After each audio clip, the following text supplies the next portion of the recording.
for those in attendance and UFC fans watching around the world, this is the moment you've all been waiting for. Live with the best father and son team on the internet. It's time for Homie and the Dude. All right, we are here. This is Homie and the Dude.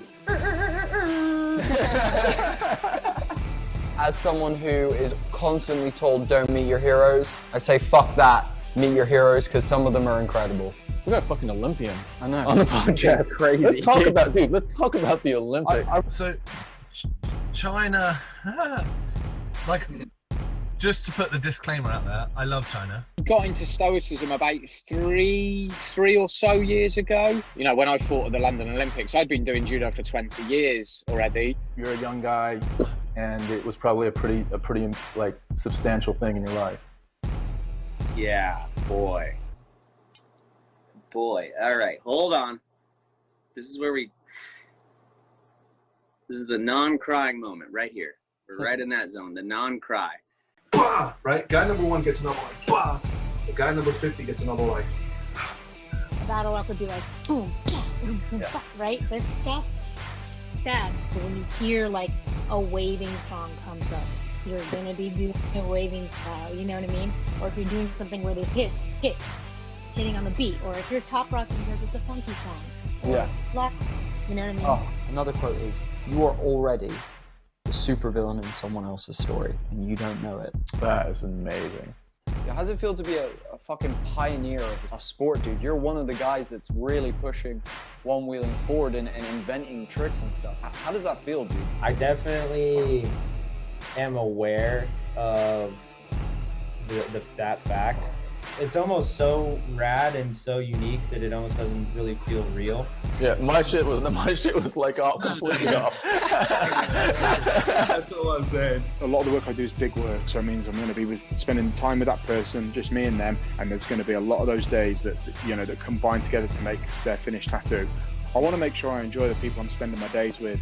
You're the coolest person I've ever met. I was just gonna say, you're literally the coolest person. What the fuck is going on right now? Black is the power, black is my skin. Deep are the roots that this culture's within. Black. boom! I love acting stuff. And oh boy, the guys like, everyone's like this on the ground. Everyone's swinging tired. This is the original stamp. Yeah. Right? Yeah. And it's multiple stamps, obviously. So, the old skateboarding origin story. I don't even like your skateboarding, but you're good enough to be pro. Is I am never attacking and I am never defending. I am simply just waiting for an opportunity. Boom. I'm an adult. I've seen a lot of things and I have no idea what that was. And that was just season 1. This next season is going to be bigger and even better quality, with us adding comedy skits and tabletop gaming to our content. So, get comfy, find us at Homie and the Dude, subscribe to YouTube, like and follow on Facebook, and follow on Instagram, and then enjoy season 2. We'll see you then.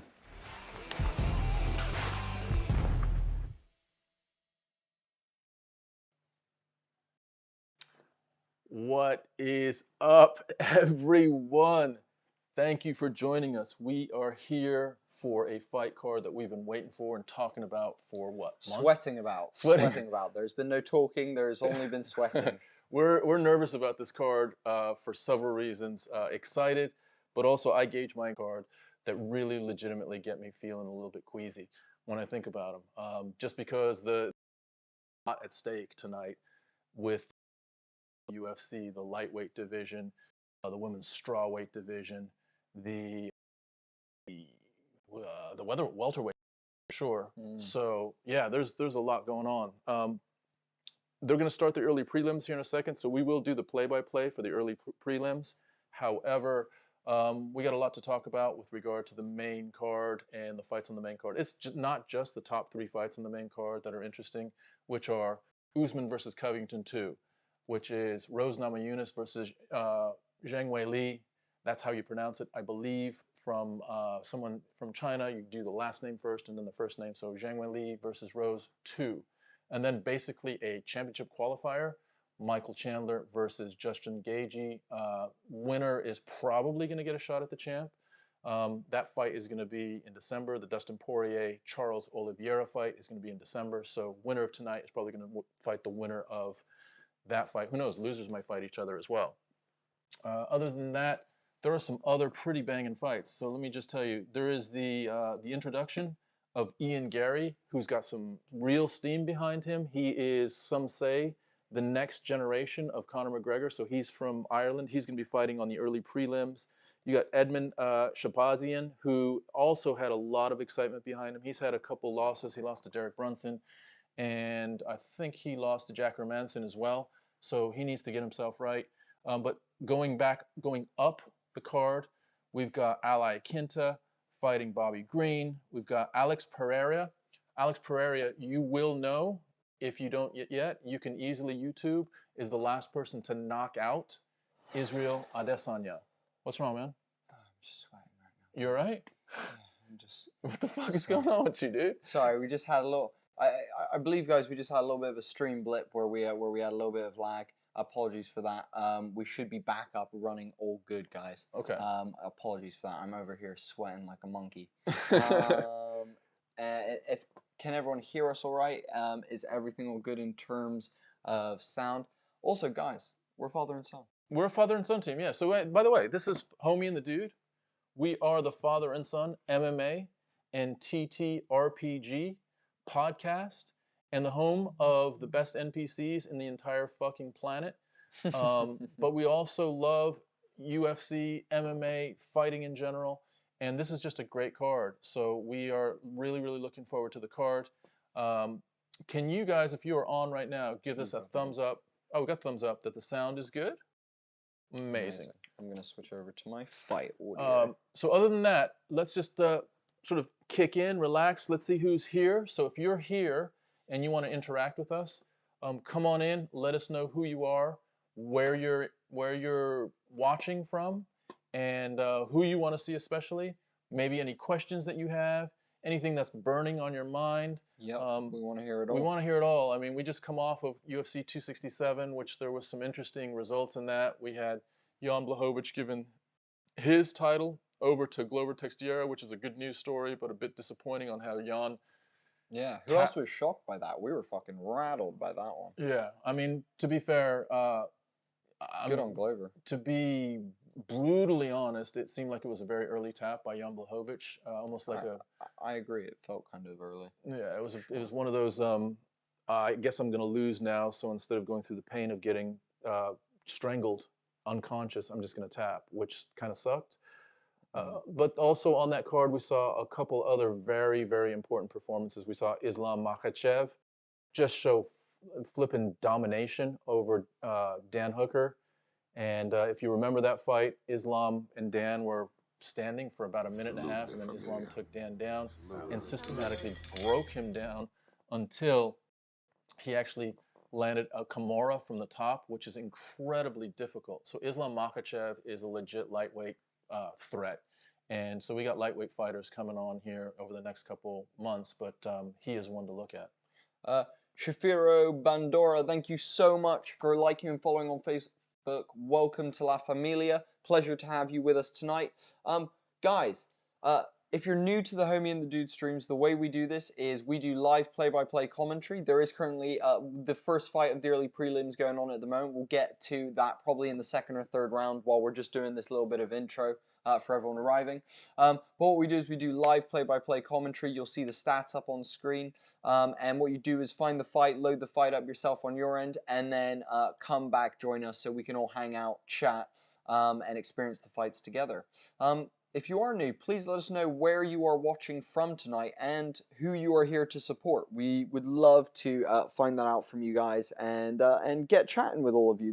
Find out who's here tonight and who you're here to support. Are you team Chandler? Are you team Gaethje? Are you on the Usman train? Are you on the Covington derail fucking system? Are you Rose Namajunas? Are you with Thug Rose? Are you with Zhang Weili? Are you with someone else, Ally Quinta? Perhaps it is Alex Pereira. Who are you here with? And also, like, where are you right now? So let us know where you are. Interact with us. We're happy to chat with you. Another way for you to get a shout out is to just straight up like or subscribe wherever you are, and we will definitely try to shout you out. Sometimes those come in so fast that they slide through our screen, but we'll do our best to make sure that we keep up with you and give you a shout out. Other than that, just give you a little bit of a heads up. There is a fight on right now. It is the early prelim fight between Ode Osborne and CJ Vergara. Ode Osborne. I'm going to tell you what these guys' nicknames are, if they have nicknames, because I fucking love the nicknames.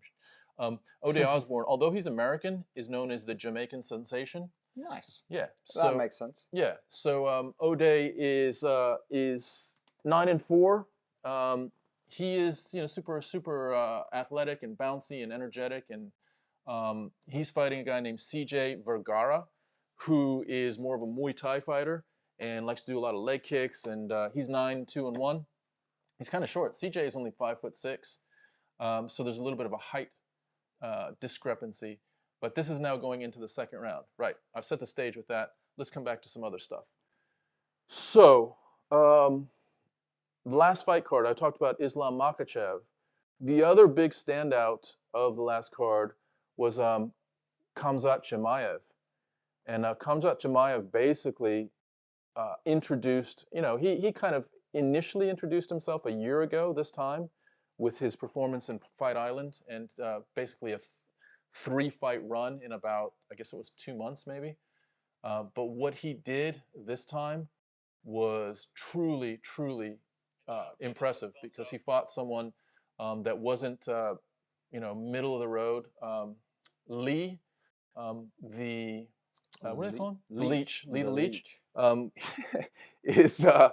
He trains from Team Alpha Male, so he's legit. He has a great ground game. He's solid all over. He's a solid UFC tried and tested fighter. And what Khamzat Chimaev did to him was basically walk up to him, body lock him with his arms, walk him across the cage to basically to Dana White, slam him in front of Dana White, and start talking to Dana White while he slowly and progressively dismantles Lee until he gets him into a rear naked choke and chokes him unconscious in about 1.5 minutes, 2 minutes. It was so damn impressive that anyone in the welterweight division had to be looking at it and saying, "Oh, okay, so there's that just arrived." So no matter what happens with a Kamaru Usman and Colby Covington fight, we have to look at Khamzat Chimaev coming up in the rearview mirror for sure. For sure. How you doing, dude? Are you with us, or what's going on? I'm all over the place. I'm sorting some stuff out. I'm taking care of business. You know me, being the tech wizard. How's tech right now? Good. I'm making sure we're active everywhere. Everything's all good. It seems to be running all right now. Guys, again, if you're new to the chat, get into the comments. Let us know where you're watching from, who you're here to support tonight. We'd love to find out a little bit about all of you guys. So let us know where you are watching from tonight. Shit. Fucking, I'm nervous about the Usman fight. I feel a lot better about the Rose Namajunas fight. I'm excited for the Justin Gaethje and Chandler fight. The Gaethje Chandler fight's just going to be ridiculous. It's going to be ridiculous. They're both, I mean, it's like, let's talk about isn't that. Wait, isn't there a fight? Is there only 4 fights on the main card? No, I swear I'm No, but here's what's happened. Did the Gaethje... Vera and Frankie Edgar. That's a good fight. I want Vera to win that. I want him to win because I like him. Do I think he's going to win? I'm not sure. He's got heart and he's got grit. So I hope Marlon Vera wins that. But I honestly, I don't know. Yeah. I don't know. Here's the thing. Let's go back to Chandler Gaethje. Can we do that? Mm-hmm. So both of them hit like fucking you're getting kicked by a horse. Right? Both of them wrestle decently. You got to give Michael Chandler a little bit more of the advantage in wrestling. But they don't like each other, and I feel like they both have so much ego on the line that they're going to just stand in front of each other and bang, and whoever clips the other one first is going to win that fight. My contention is, I don't think Michael Chandler takes a punch like he used to. I don't even know if he ever used to, but like if he gets hit in the top of the head That's a good point. Then I just feel like Chandler is a little bit older and more battle worn than Justin Gaethje. And with that in mind, I think Justin Gaethje comes through. However, Chandler's explosive. He showed us what he could do against Dan Hooker. He showed us what he could do against Charles Oliveira in that first round and almost blew out Oliveira. Yeah. So, I mean, that's what he brings. Gaethje. So, okay, here's what I was going to say. I don't know if you know, but initially Gaethje and Chandler were supposed to be before Namajunas and Zhang Weili, and then before Usman and Covington. They were third in line. Yeah. Do you know that it's now the first fight in the main card? Is that just for hype? No. Well, I mean, there's a couple of different things. Apparently, Chandler's saying like, "Yo, it's to kind of get everyone ready for the main card, so get everyone locked in." Yeah. But the other storyline is that Trevor Whitman has all three, has fighters in all three of those fights. Yeah. And Whitman requested, or Team Whitman, which is the fighters and Whitman requested. So that they could have a break? They could have a break, yeah. So Chandler Gaethje first. Yeah. Then there's a 2-fight break. Whitman can be with Chandler Gaethje in their corner and then go backstage, get Rose. You know, I mean, it's probably like, there's probably some work with getting Rose mentally right, because she, of them all, is just a little bit, she's shown in the past a little bit of a tendency of being a little bit fragile mentally. I mean, she's been super, do you remember what she was doing the last fight against Weili Zhang? I mean, yeah, she was telling herself she's the best at the beginning. Across the ring from her, like I'm the best. Badass. I'm the fucking best. I'm the best. I'm the best in the world. Yeah. And then it was cool when Rogan interviewed her at the end. He was like, "Yo, you were saying like you're the best at the beginning of the fight. What was that about?" She's like, "I am the best." She just fucking proved it. Just gratifying herself. Just it's legit. It's legit. So she's got to prove it again, and this time you got to think Zhang Weili is looking for that head kick, and Zhang Weili is one of these ferocious trainers. Like, she's probably been, you know, just unbelievably redoubling her effort to get back what she thought was hers. And the backstory with Zhang Weili is that she is an absolute hero in China. So, you know, like, there's a big chunk of the world that looks at Zhang Weili as we look at who's the equivalent. I don't know, like, say another chunk of the world looks at Khabib, or another chunk of the world looks at Israel Adesanya. So Zhang Weili has that kind of like power and support behind her. So she's got a lot of pressure on her. Like, she didn't deliver last time, and in a convincing, almost like, whoa, like, we did not see that, you know, see that was going to happen. And she's going to have to do it again. And Rose, you know, like, here's the thing with Rose. You guys can tell me what you think. I reckon Rose is kind of been given a shitty sort of deal, in that she beat her, she knocked her out, and now she's got to have to fight her again. Like, why does she have to fight her again? Why isn't there there wasn't like a controversy or anything? She fucking knocked her out in a minute. Yeah, I mean, I'm happy to see the fight again. I'm happy to see it as well. I'm happy to see it as well. But like, think about Rose. She's like, I fucking just kicked her ass. Like, why are they putting her in front of me again? Definitely bummed about it. BooFox71, thank you so much for following us on Twitch. Welcome to La Familia. And Hector Lehman, thank you so much for following us on Twitch. Welcome to La Familia.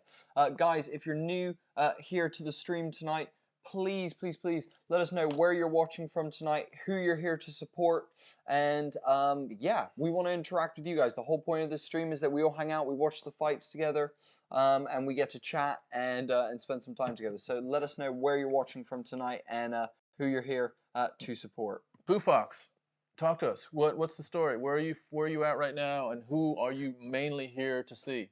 And Hector, what about you, bro? Or whatever your pronouns are. What's your story? Who are you here to see? And Chefo Banora, talk to us. What is the story?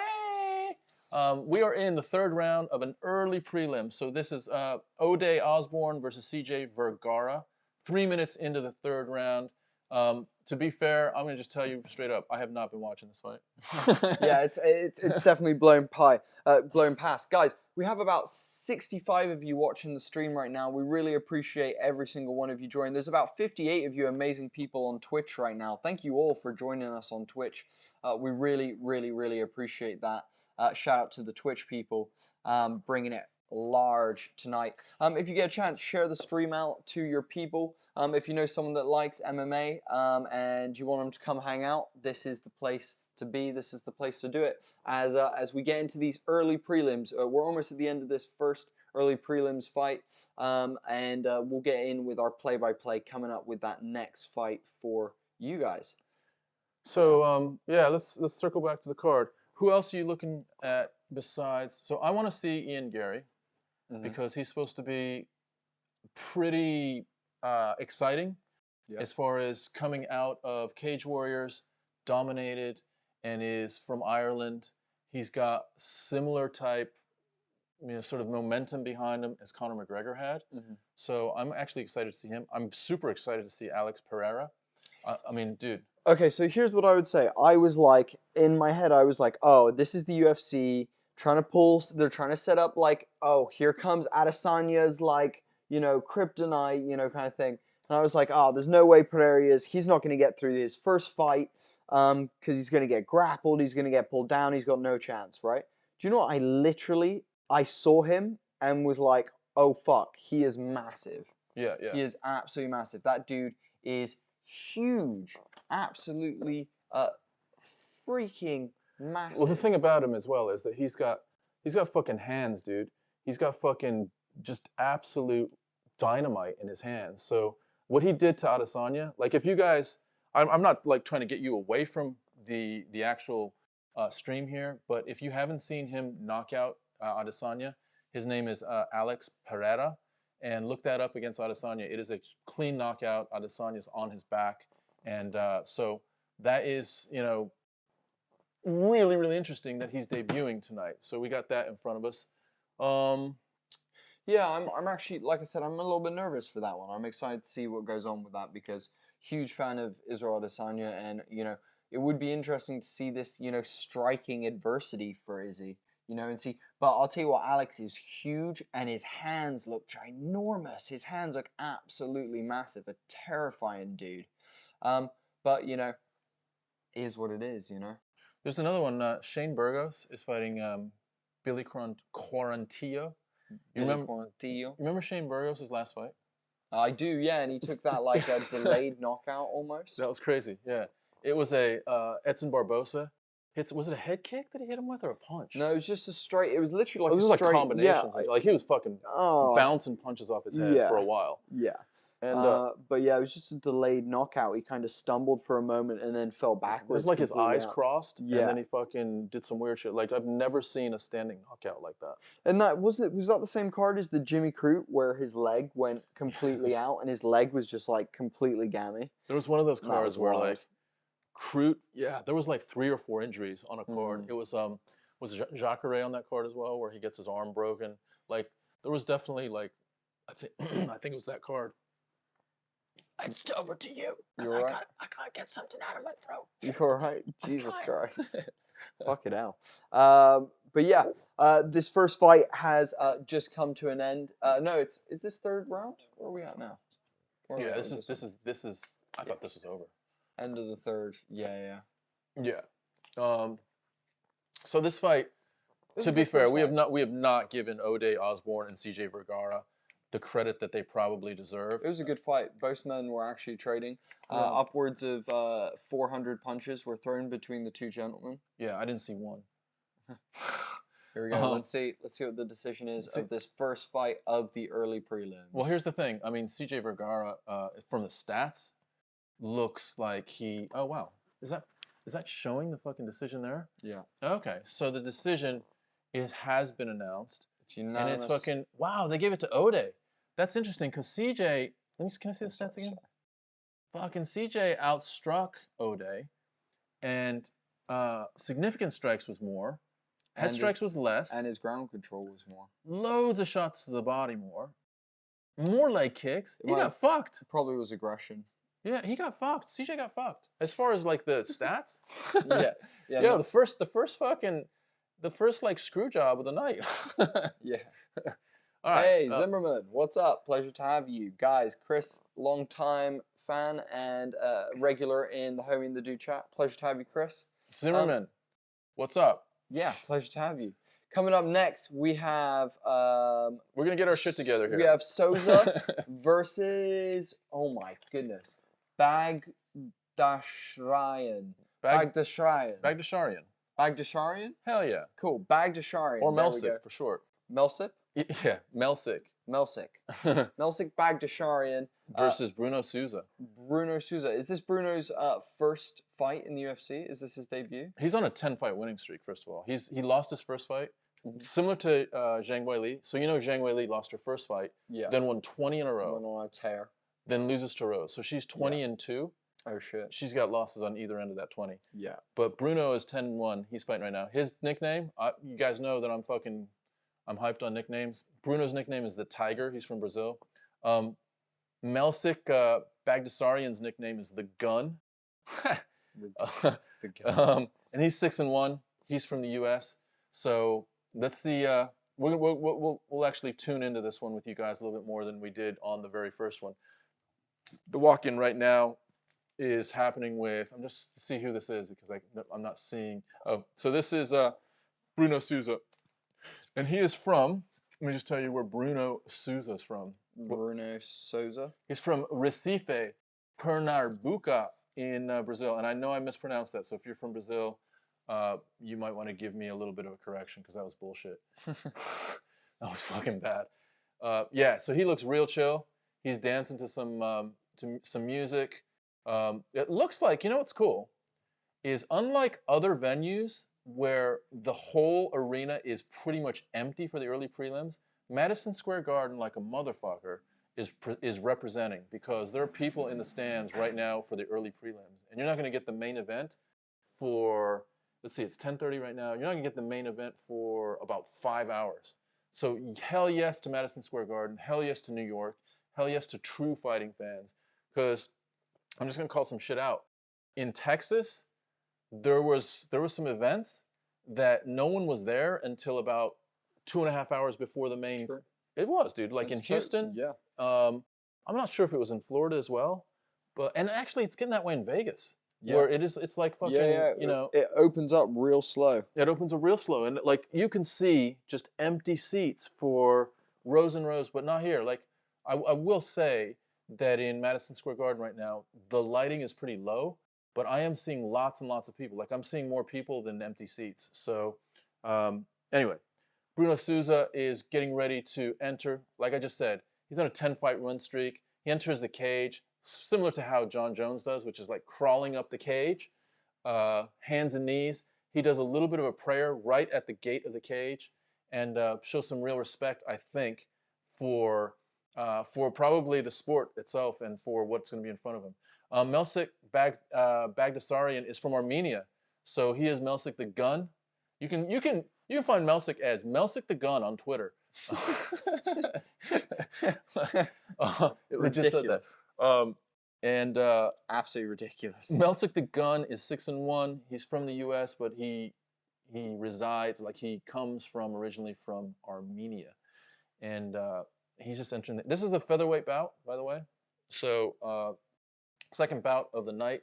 I'll take my glasses off. I'm excited for a featherweight one. I always enjoy a featherweight bout. And do you know what? We actually just recorded a podcast with the infamous Welsh Dragon, Mason Jones, the other day. Mason Jones, but he is a lightweight.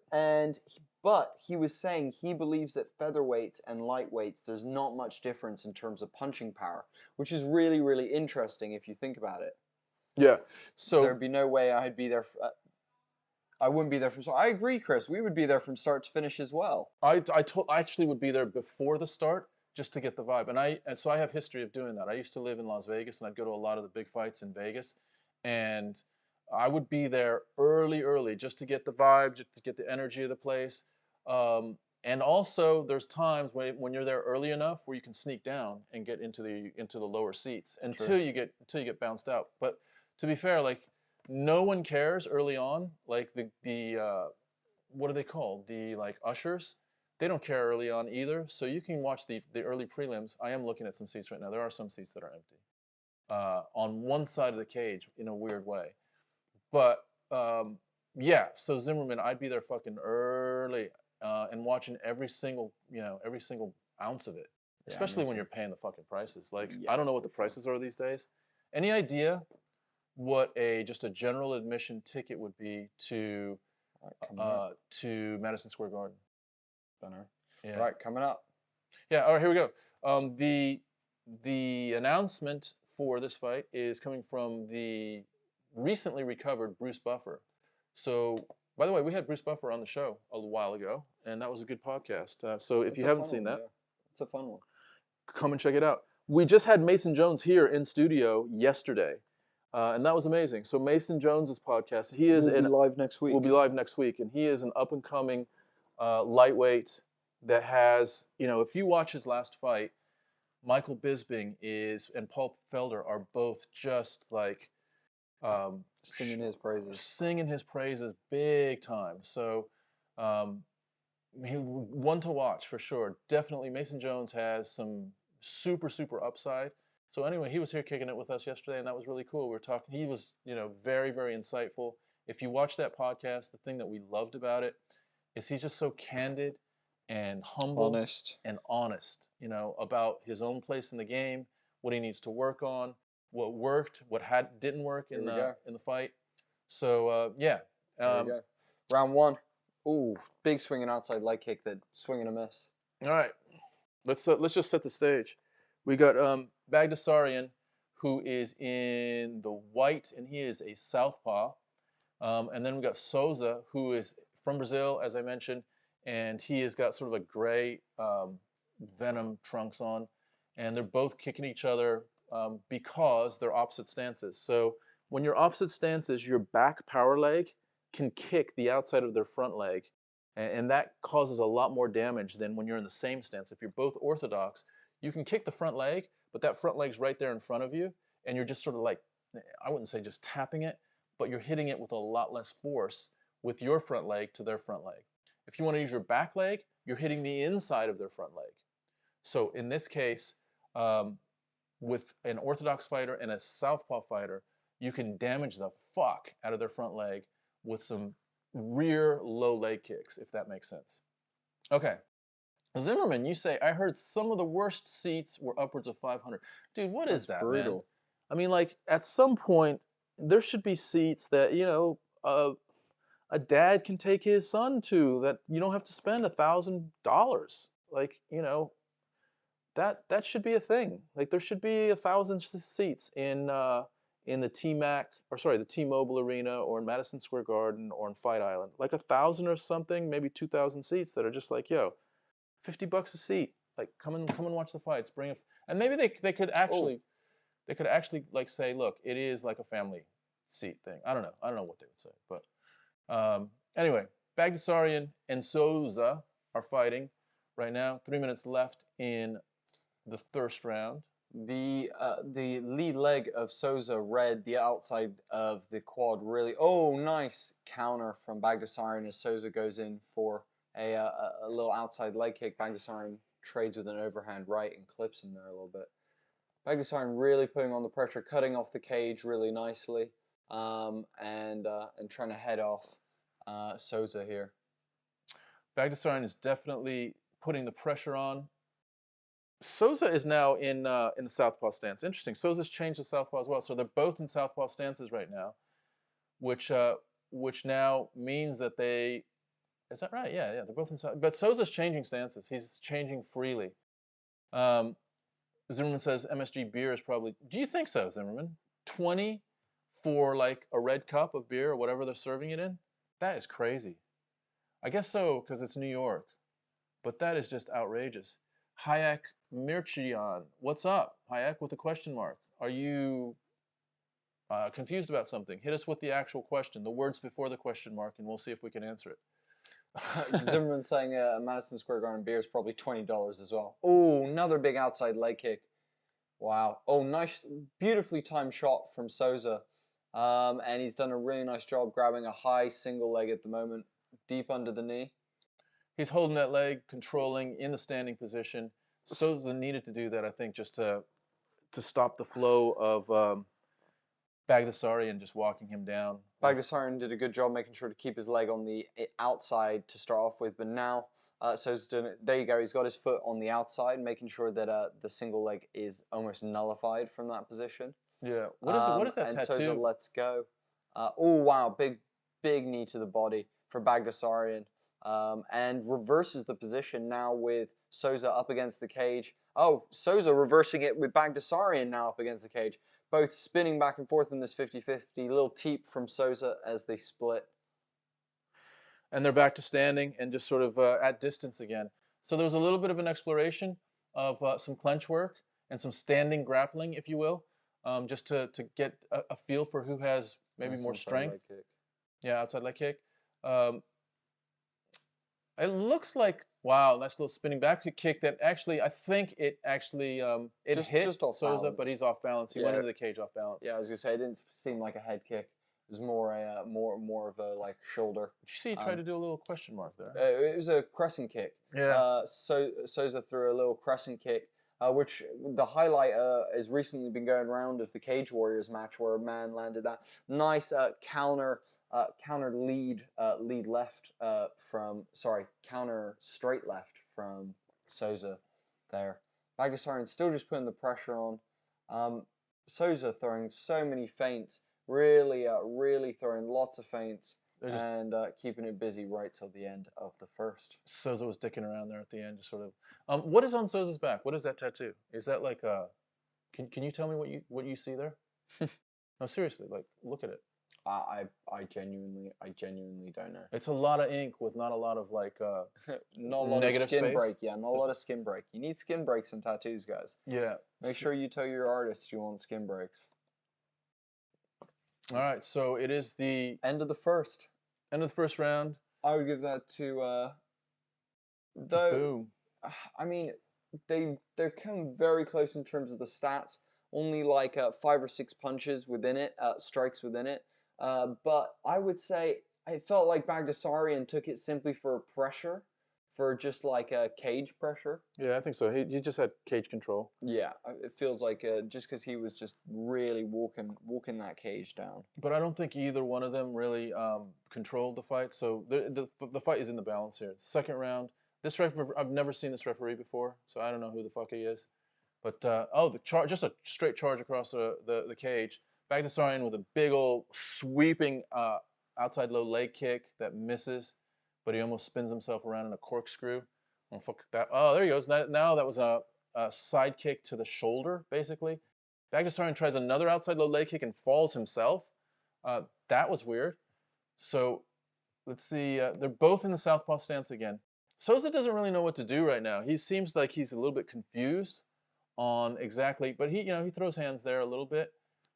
But Bagdasaryan is definitely walking him down. Souza is bouncy, so he's kind of bouncing in and out, almost in that point karate-ish stance. I wouldn't say it's exactly that, but it is very movement orientated. Lots of lateral movement, going to the right, going to the left. Bagdasaryan tries a spinning heel kick there, or spinning back kick, I guess, and misses clearly. Souza is staying just that little bit out of distance, so he can't hit anything. He's got good footwork, I'll tell you that. But man, wow, his thigh is so red right now. He's taken so many outside leg kicks to that thigh. Yeah, but here's the thing: like Souza is more movement than action, than scoring action right now. However, I just saw just to the nice ribs body kick for Souza there. Bagdasaryan's left side of his ribs are pretty lit up, so there was a body kick or a body shot on that side of the ribs that that did a little bit of damage, but still not a lot going on right now. I'm just telling you guys, there's 3 minutes and 12 seconds left. A lot of bouncing around. Someone's got to hit someone in the fucking mouth pretty soon. Nice inside leg kick. Bagdasaryan is just piecing up that front leg. He's just trying to stunt that movement of Souza. Nice counter from Bagdasaryan as Souza rushes in. Just a nice little straight counter left as he comes in. So just tried that almost like that Stanley Ketchel walk-through combination. So you start with your front arm, and then you walk through, and your back arm becomes your front arm as you step through, and now you're in a different stance. So if you were in orthodox stance, you walk through, and now you're in the southpaw stance, and your second arm, which was your strong arm, is now your jab. So Souza just tried that to a little bit of success. It wasn't hugely damaging. I think he scored some points, but not a lot more than that. 2 minutes and 20 seconds left, and this fight is, it's a fight. Oh wow, that was a huge outside leg kick right to the crook of the knee, right on the nerve button right there. But Souza's still throwing nice fast hands. He's still really crisp with his counters right now. Yeah. He's a bit wild. Seems like he's really trying to just put an end to this. But man, that front that right leg of his is really getting torn up right now. And that's with Souza in the southpaw stance. So he started this fight orthodox. So I'm not sure if he just started orthodox to mess things up a little bit, and he's really a southpaw. But he's been in southpaw now for about a round and a half. We're about 1 minute and 30 seconds left into the second round, and there's a nice little like close the distance 1-2 jab cross by Bagdasaryan. God damn it. Melzik. Both still, it's mostly at this point a kicking fight. And if you look at Souza's right leg from the knee up, it looks like a rare hamburger. It looks like something you just put on the barbecue. And Souza throws an inside leg kick that's checked by Bagdasaryan. Nice. And then throws a head kick that is blocked by Bagdasaryan, but then Bagdasaryan charges in, and Souza clips him with a nice one too. Wow. Wow. Oh, clipping him a couple times. Both gentlemen now standing in the phone booth, trading a little bit more just then for the first time. Yeah. Nice one too for Bagdasaryan as Souza's moving away along the cage. A fight almost just broke out. Did you see that? Souza cutting angles really nicely. But he needs to begin advancing and putting some pressure on Bagdasaryan if he really, really wants to change the outcome of this fight. Yeah, Souza needs to just bring more offense right now, and he's settling. This is almost like Teddy Atlas calls it an unwritten agreement between fighters at times. And the unwritten agreement sometimes is that we're just going to kind of spar around a little bit and touch each other a little bit, but there's not that, when you hear, like we said, we had Mason Jones on last night. Dude, his attitude is not that. His attitude is, this is a fight. I want to take this to blood. Yeah, before I take this to the points. This isn't a competition. I'm entering a moment of savagery where I want to hurt this person that's next to me. And to some degree, some people would say that's brutal. That's too much. It is a sport. And other people, like I kind of think like if you're gonna do this sport, then that's part of the sport, which is to be as efficiently violent as you can, so that you can take as little damage and pass along as much damage as you can in as little time as possible. And that's how you can ensure a long career.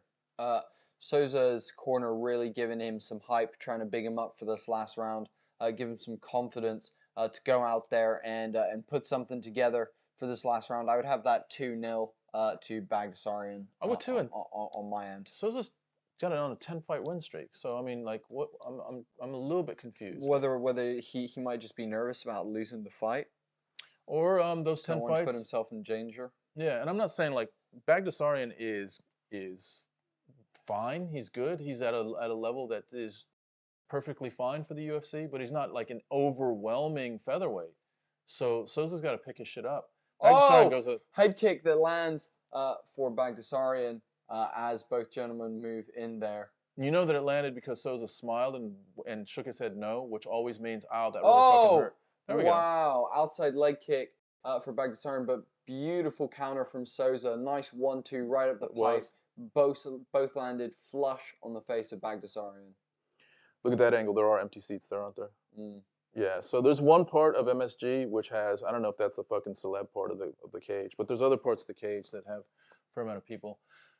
All right. So third round, 4 minutes left. this is Bagdasaryan's fight to lose. Souza's got to do something. Let's go, Souza. You got a 10-fight win streak on the line. Are you going to just sort of let this go to the judges and hope? Or are you going to try to impose some decisive MMA and try to snatch victory from the jaws of defeat right now? The way Souza goes in and then out is really beautiful. He takes like a little stutter step in and then takes a little like a pull back, and it's just really beautiful. His head movement is really nice. Bagdasaryan's really trying to look to make this a bit dirty, but it feels like Souza's just constantly trying to move away, keep his distance, and continue to do this explosive in and out game that he's been playing. Oof. Oh wow, big outside leg kick for Bagdasaryan that staggered Souza there a little bit. That was to the tender part of Souza's lead leg, which has been getting beaten up already, so that one hurt. Nice check left. Oh, there's another one. Bagdasaryan. It's a second pretty heavy shot to Souza's right leg. Souza with a nice body shot with his knee. A lunging knee. That was very nice. That was probably those two leg kicks that Bagdasaryan just hit were probably the two most damaging blows of this third round. I think is it a dragon that he's got on his back? I don't know what that is on his back. Very, very fucking dark and heavily inked.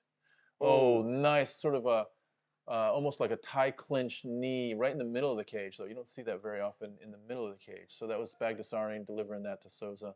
Wasn't hugely damaging, but it looked good. Bagdasaryan with a little jab, little jabby jab.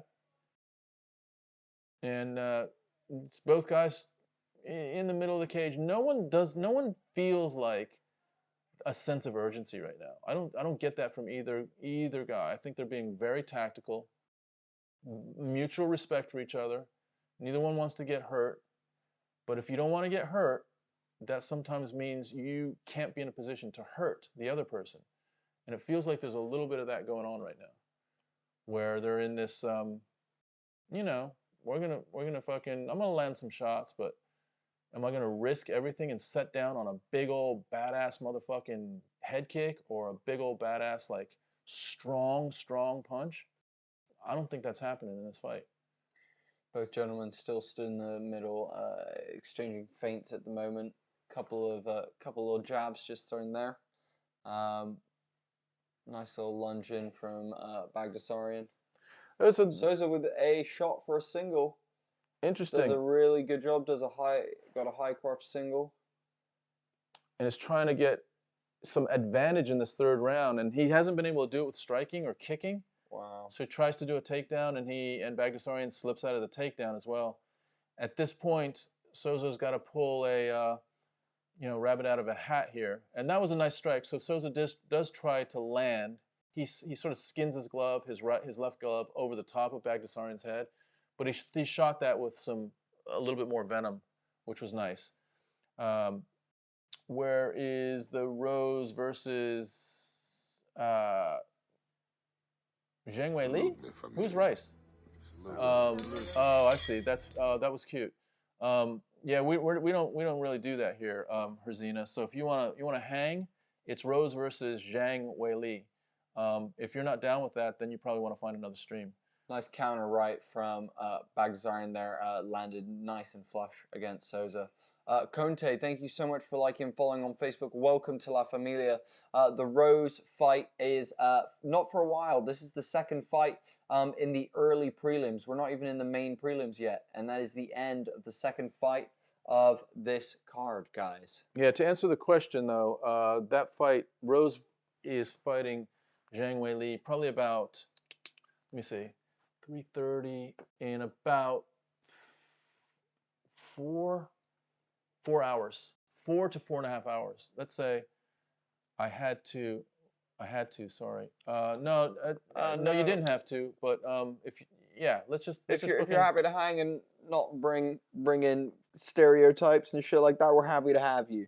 Yeah. Otherwise, there might be another stream for you.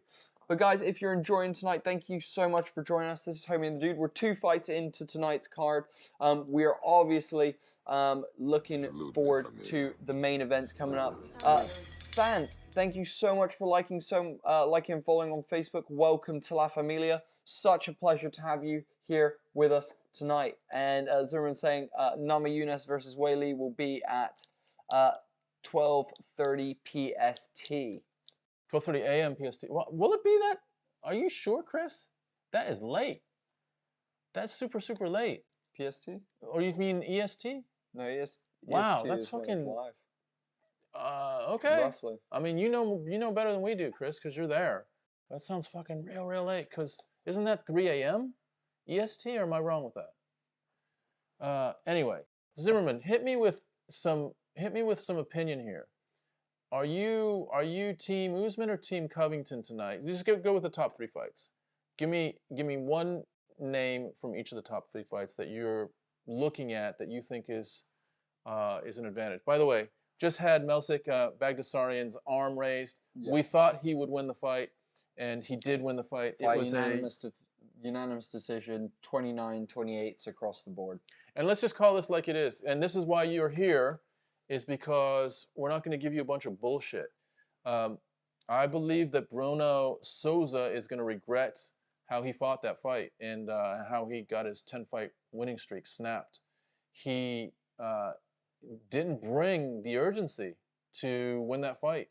And in not bringing it, he left it to the judges, and the judges saw what we saw, which was not a whole lot of action, but the action that was there was mostly body kicks and leg kicks by Bagdasaryan. And a few strikes, but that was a bit of a mixed bag. Who are you going to give the advantage to on strikes? I don't know. Who are you going to give the advantage to on sort of cage presence and also kicks?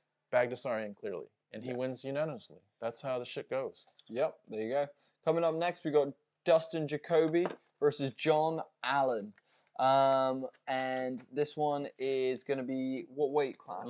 This is a big boys. Light heavyweight. Boom, boom. Let's see some bang bangs. Let's see some knockouts. Guys, if you're new to the chat, please let us know where you're watching from tonight and who you are here to support.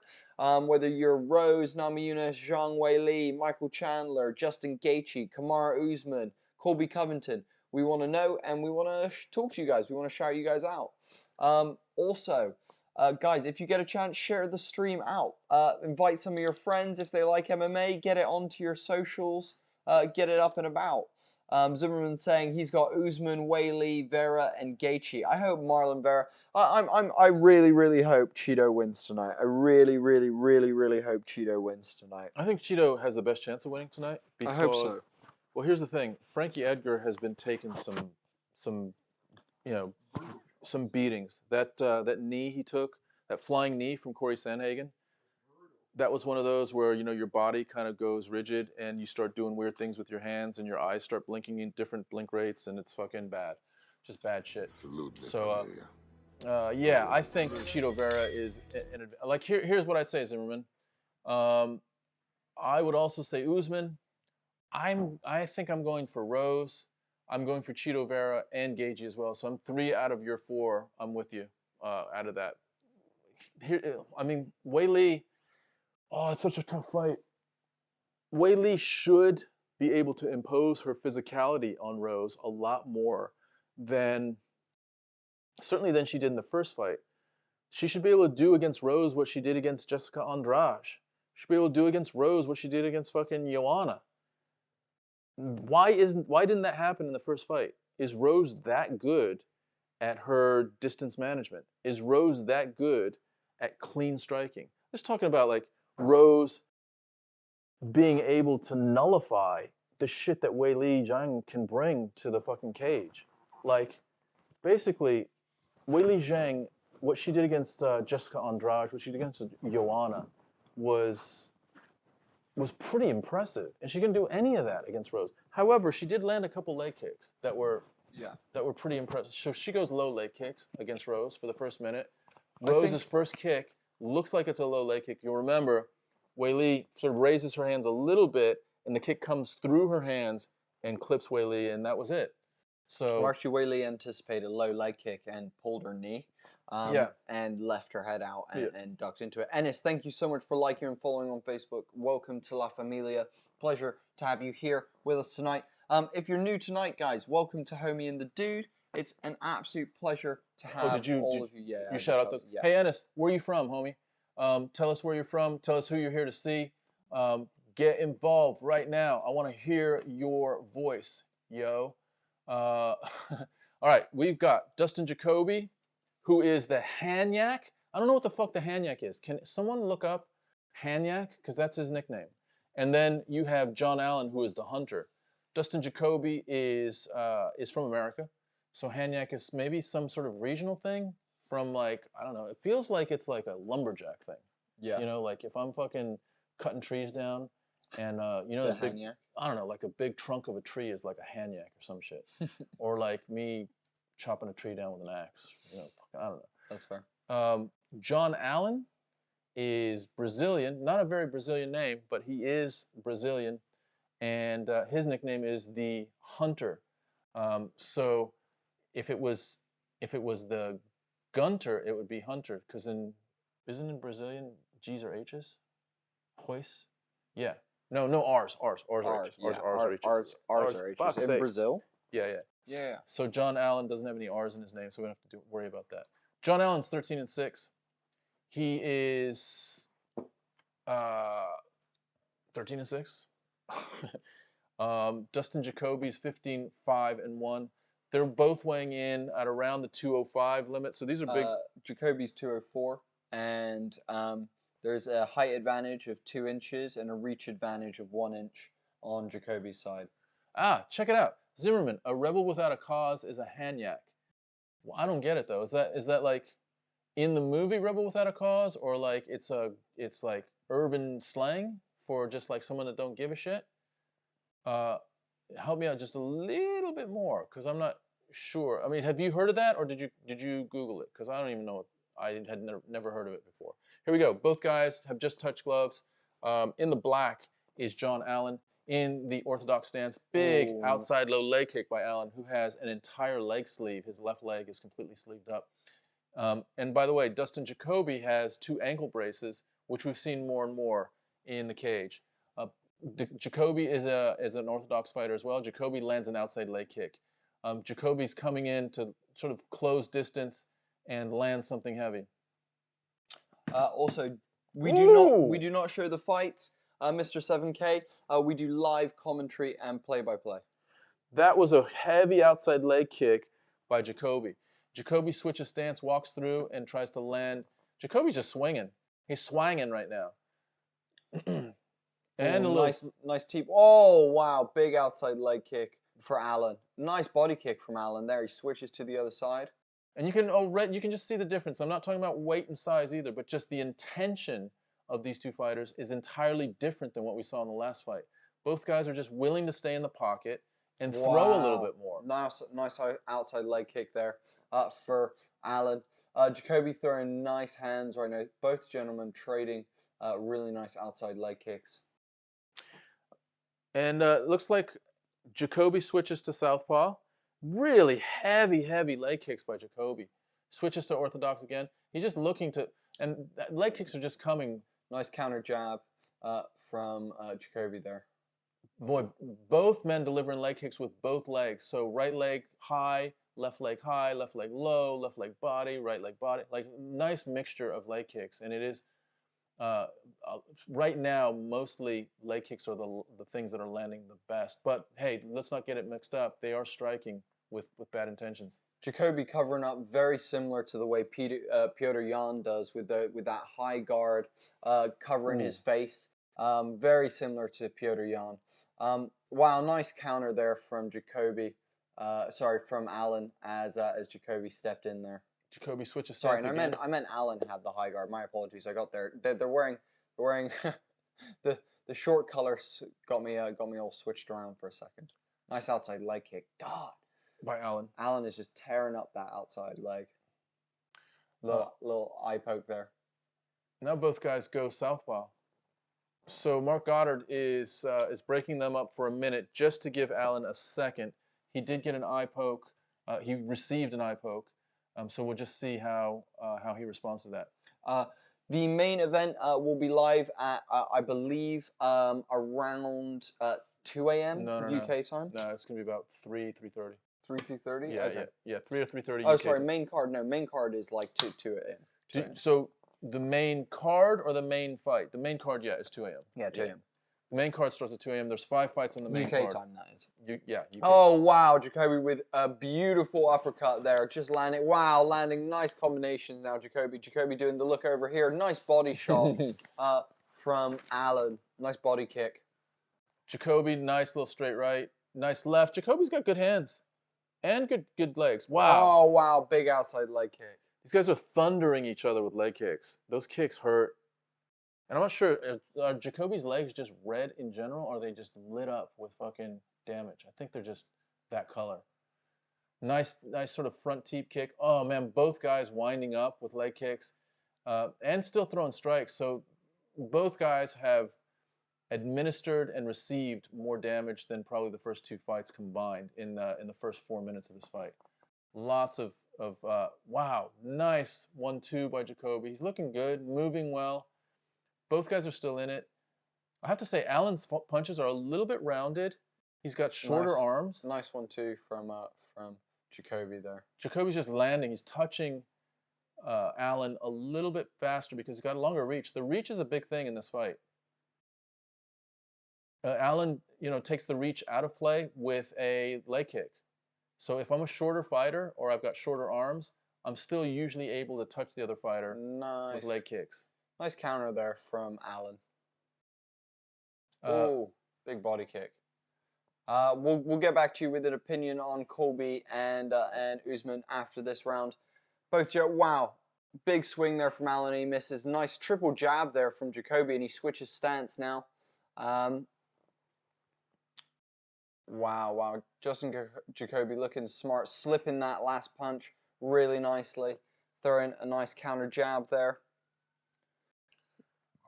Constantly switching stances is Jacoby. 7 seconds left. It's been a good first round. Nice. I Wow. think Jacoby hurt Allen there with tries a spinning elbow. A really nice round by Jacoby. And I'd say he won the fight. Won the round. But I'm not going to say that Allen was overwhelmed, but he just got outpointed in several different areas of the fight. Yeah, 100%. In terms of our opinion on who do we think is going to win, Marty or Colby, I think Marty will win. Though he does seem a little bit more emotional this time, which I don't feel is going to pay him much dividends on the latter end. Yeah. But yeah, that's my prediction. I think and hope Kamaru Usman wins, but also Colby Covington is a fucking incredible fighter. Yeah, I think the big question is, if the fight plays out like it did last time, I think it's going to be the same result. I think Colby Covington is going to take Kamaru Usman down, or try to take Usman down, and then we're going to see a whole other version of those two fighters that we've never seen before. So I'm super interested to see who is more dominant on the ground. Yeah, I think. Well, I just don't know who is. I was just going to say I think Usman's takedown defense is slightly better than Covington's. Yet no one shoots on Usman, so it's to be determined whether it's going to be effective or not. Right. That's where the fight is. Round 2 underway, and both gentlemen meeting each other in the center of the octagon, trading feints right now. Both gentlemen, lots of feints, and you can see Jacoby. Wow, wild swing from Allen there, almost a frustrated swing from Allen there. Nice outside leg kick from Allen. Switches for the head kick on the opposite side with the lead leg, but is blocked nicely by Jacoby. Jacoby with a big outside leg kick, but countered nicely by Allen. Jacoby with a nice jab there. Feigning high and then jabbing straight. Lots of feints. Nice outside leg kick for Allen. Nice 1-2 for Allen. Back into the center. Nice low leg kick for Jacoby. Countered by Allen. Jacoby with so many feints. Wow, big 1-2 down the pipe for Jacoby. Just splitting the guard of Allen there. 7K, thank you so much for following on Twitch. Welcome to La Familia. Pleasure to have you joining us for this card, my friend. Thank you so much. If you're new here as well, where are you from, 76? And 7K, sorry, and where are you watching from? Nice outside leg kick for Allen.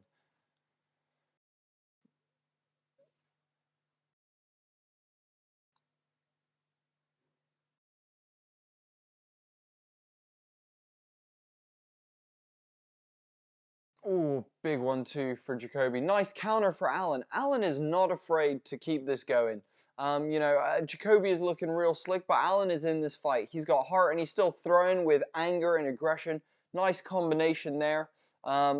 Countering as much as he possibly can. Jacoby's doing a great job of keeping it at distance with teeps and fakes constantly. Allen with really nice outside leg kicks, just ripping up the legs of Jacoby throughout this fight. Big 1-2 there for Jacoby again. Nice jab again from Jacoby. Jesus Christ, he's so stiff with his jab. This is just looking phenomenal. Lots of feints, both gentlemen feinting so much that it's becoming a feint fest in the middle. Wow, nice outside leg kick again for Allen. Eats a straight right for his troubles on that outside leg kick. Outside leg kick for Jacoby this time. Wow. Nice little check left from Jacoby. Then he switches stance. Both gentlemen trading jabs right now. I'm impressed with Jacoby. I know Allen's coming on, actually. Allen's been coming on since you left. He's pressing now, isn't he? And he started coming on. He's been throwing more combinations, more volume. Jacoby's starting to back up. It seems like Jacoby's slowing down a little bit, though he's sharp. Yeah. Allen is starting to counter and pick up the volume. Nice outside leg kick there for Jacoby. And Allen returns fire. Ooh. Nice 1-2 for Jacoby. Oh, nice stiff jab there for Allen to break up that combination from Jacoby. Both guys just wanging right now. Jacoby has a nice little look over here. He waves his right hand high, and sometimes he'll follow with a lead left, but it's a little sort of distraction ploy that I'm not sure how good it's doing. But he likes to switch stances really nicely. Allen switching both gentlemen switching stances the whole time. Yeah, switching stances wasn't a great thing, wasn't a common thing like 3-4 years ago. Now you see it more and more where guys are just fluid with stance switching. What do you think's going on with Dustin Jacoby? Keeps doing the look over here. Wow, beautiful head kick from Justin Jacoby, but nicely blocked from Allen. Allen getting in the pocket and throwing a nice counter two there, but taking 2 jabs for his troubles. Jacoby does a lot of this. He goes look over here and throwing his jab, look over here, 1-2. He does a lot of this like waving over here kind of stuff, which is really interesting. Well, it's rare we see people feinting like that. Wow, big body shot from Allen, and then an eye poke from Another Jacoby. fucking eye poke. Holy shit. Mark Goddard's got his hands full here because that was the second eye poke. So he may take... That one looked like it was bad. Yeah. He still... So Allen still has his eyes 7K, closed. born in Jamaica, live in England. Hey, we're in England as well. Where are you watching from in the UK? We're in Bristol, man. Where are you watching from tonight, 7K? And also, 7K, did you watch Ode Osborne? Because he is... well, he's from America, but his nickname is the Jamaican Sensation. So I'm not sure if you knew that, or and if you did, if he was someone that you were rooting for. Right now, Allen is still being tended to. Goddard's got to take a point away here. If he doesn't, I don't think this is right. I think the first one felt more accidental. This one, though, was accidental. Also felt. I don't think he'll take a point. Yeah, well, here's the thing, man. Whether it's accidental or not, you got your fucking hands out, so you need to close your fingers, bro. That's just what it is. Allen straight back in there though. No fear on that. Oh wow, teep to the face. We like that teep, don't we? Oh shit! Trying to Superman. For a jumping knee, and Allen breaks it up with a nice counter. That was a jumping knee. Oh man! Oh, big outside leg kick for Jacoby. Jacoby's hit some, and every time Jacoby hits with a leg kick, not every time, but often Allen will switch stances immediately, almost to give that leg a break, so it doesn't get doubled up on. Right. And that is the end of the second round. 7K, you're watching from London, Croydon. Hey, pleasure to have you watching from London, man. Absolute glad to have you here tonight. Hell yeah. And hopefully we'll have you for many more UFCs after this. Anyone else who's new to the Homie and the Dude stream, we're a father and son team. We do this play-by-play commentary. If you have a chance, share the stream out. Let's get some more people up in here. Hell yeah. Hell yeah. Father and son team. Hell yeah. Homie and the Dude. One of the biggest cards of the whole year. Fuck yeah. This is, what do we do? We are a TTRPG and MMA podcasting team. We do podcasts, don't we? Yeah, we also do podcasts. Yeah, we do. Eye poke should be automatic point deduction no matter what the intent, says Dude, Zimmerman. I'm with you, Zimmerman. That was 2 in this fight. So, I mean, by the way, I am liking what Dustin Jacoby's doing. You can't be poking people in the fucking eye. That's a huge disadvantage, man. So, but the other thing I will say is the UFC has allowed this to persist in a way that's kind of bullshit. Like, there are gloves out there that I think, is it Trevor Whitman that's created some gloves? The Onyx ones? That are basically curved so that it's very difficult for you to get your points of your fingers out.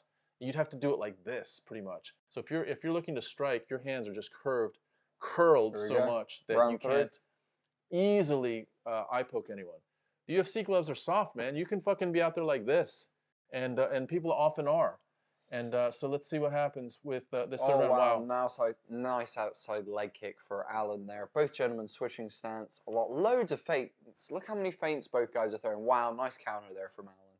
Counter hook. I'm just going to say, Sizzin, can you hit us with who you want for tonight? I want to shout that out as well. Let's just talk about that while we're watching this fight. We'll circle back to that, but just drop in who you're here to see, especially. All right, nice outside leg kick for Allen again. Both of them in the southpaw stance now. Huge jab for Jacoby there.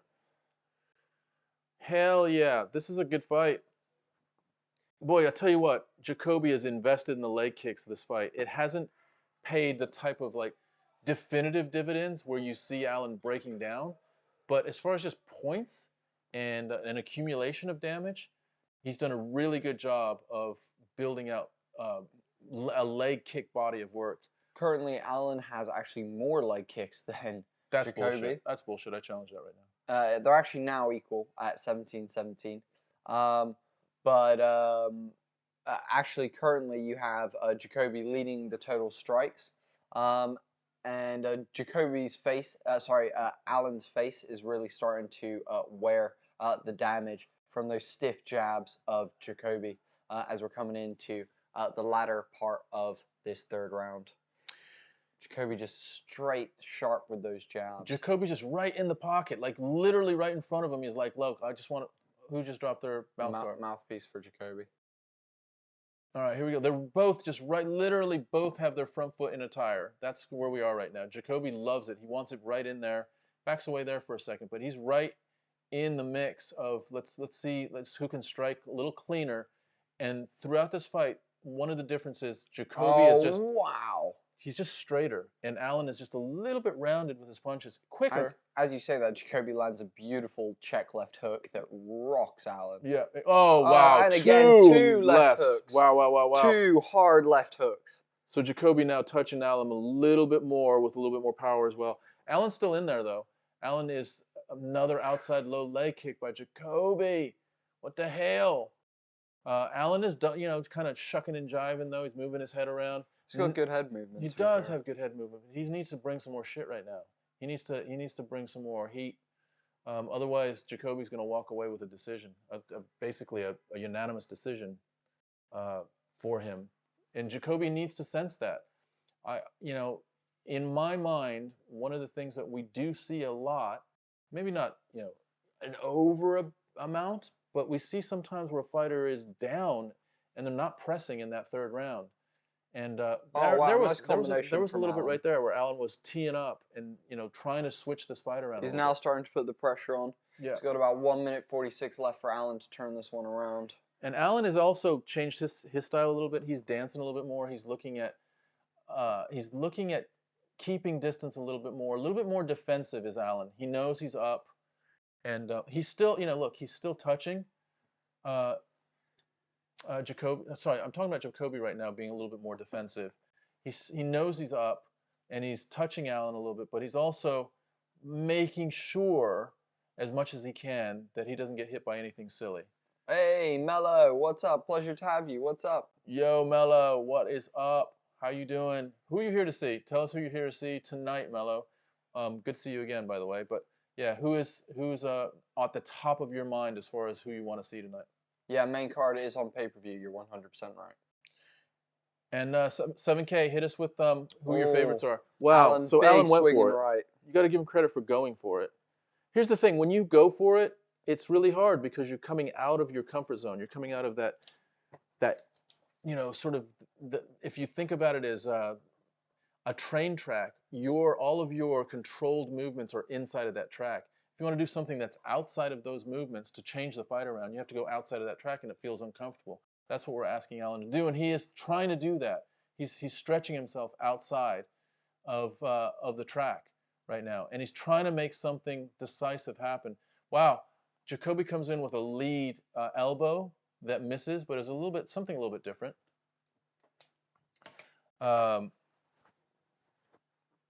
Jacoby with a little bit of just controlling the space a little bit. All right, they touch gloves. That was the end of the third round. Jacoby raises his hands. I think rightly so. I think he won that fight. Mello saying, here for the Usman fight, but are you here for Kamaru Usman or are you here for Colby Covington in that one, Mello? Nia saying, I just want to see Gaethje knock Chandler out. That's cool. Knocking out Chandler. Hey, do you know what? I love Justin Gaethje. He's one of my favorite fighters. He's got heart of a champion. He's respectful. He's a nice person. He fights for Trevor Whitman as well, who is a phenomenal coach. Nia, I would also love to see Justin Gaethje get the win tonight, but he's got a formidable opponent stood across from him, a man that took out Dan Hooker in 1 round, a man that touched UFC gold for a round and a little bit, but a man who also held the Bellator belt multiple times, a very dangerous man in Michael Chandler, but I have faith that Justin Gaethje is gonna show that UFC that there's levels to this. That maybe that Dan Hooker one was maybe more of a fluke than we thought. Here's the thing, dude.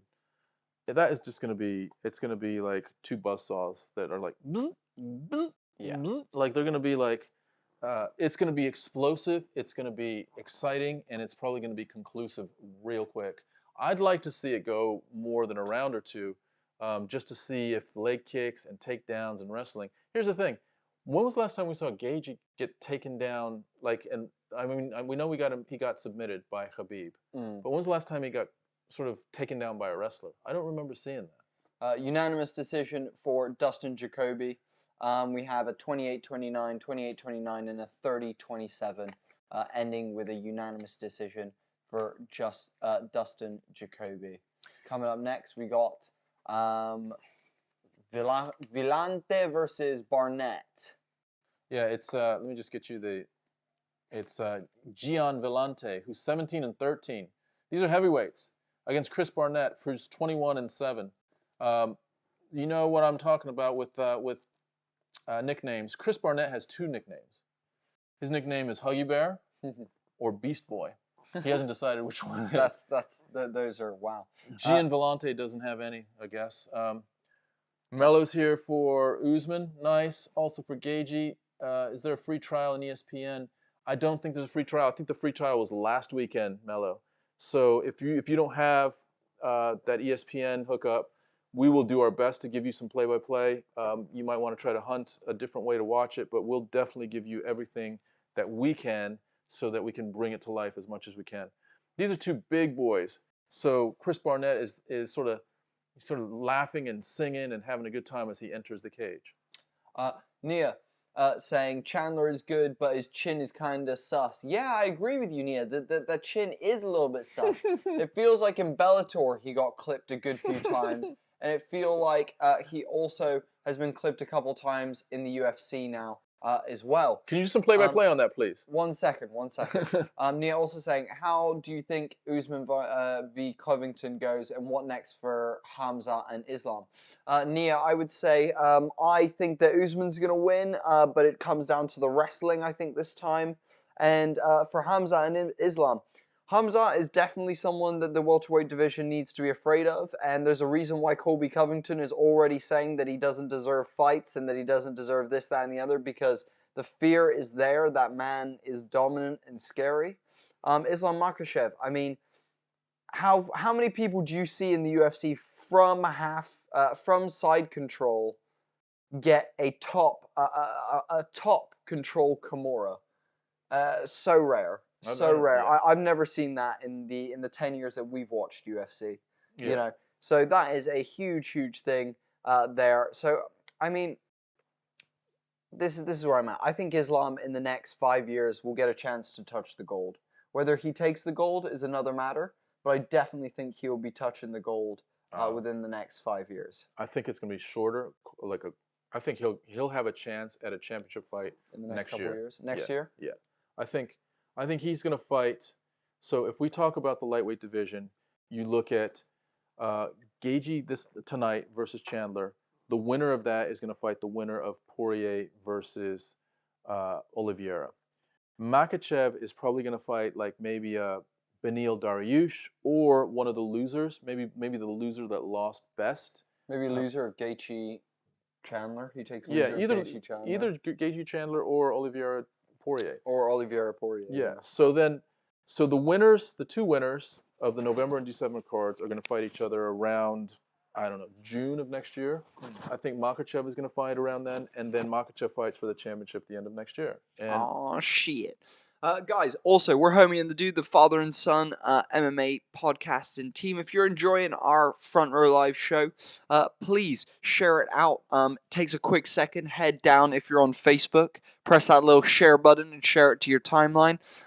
For those of you guys on other socials, take a quick second, share it on wherever you guys use your social media most. Let's get some more people in here. We have about 20 amazing people watching right now.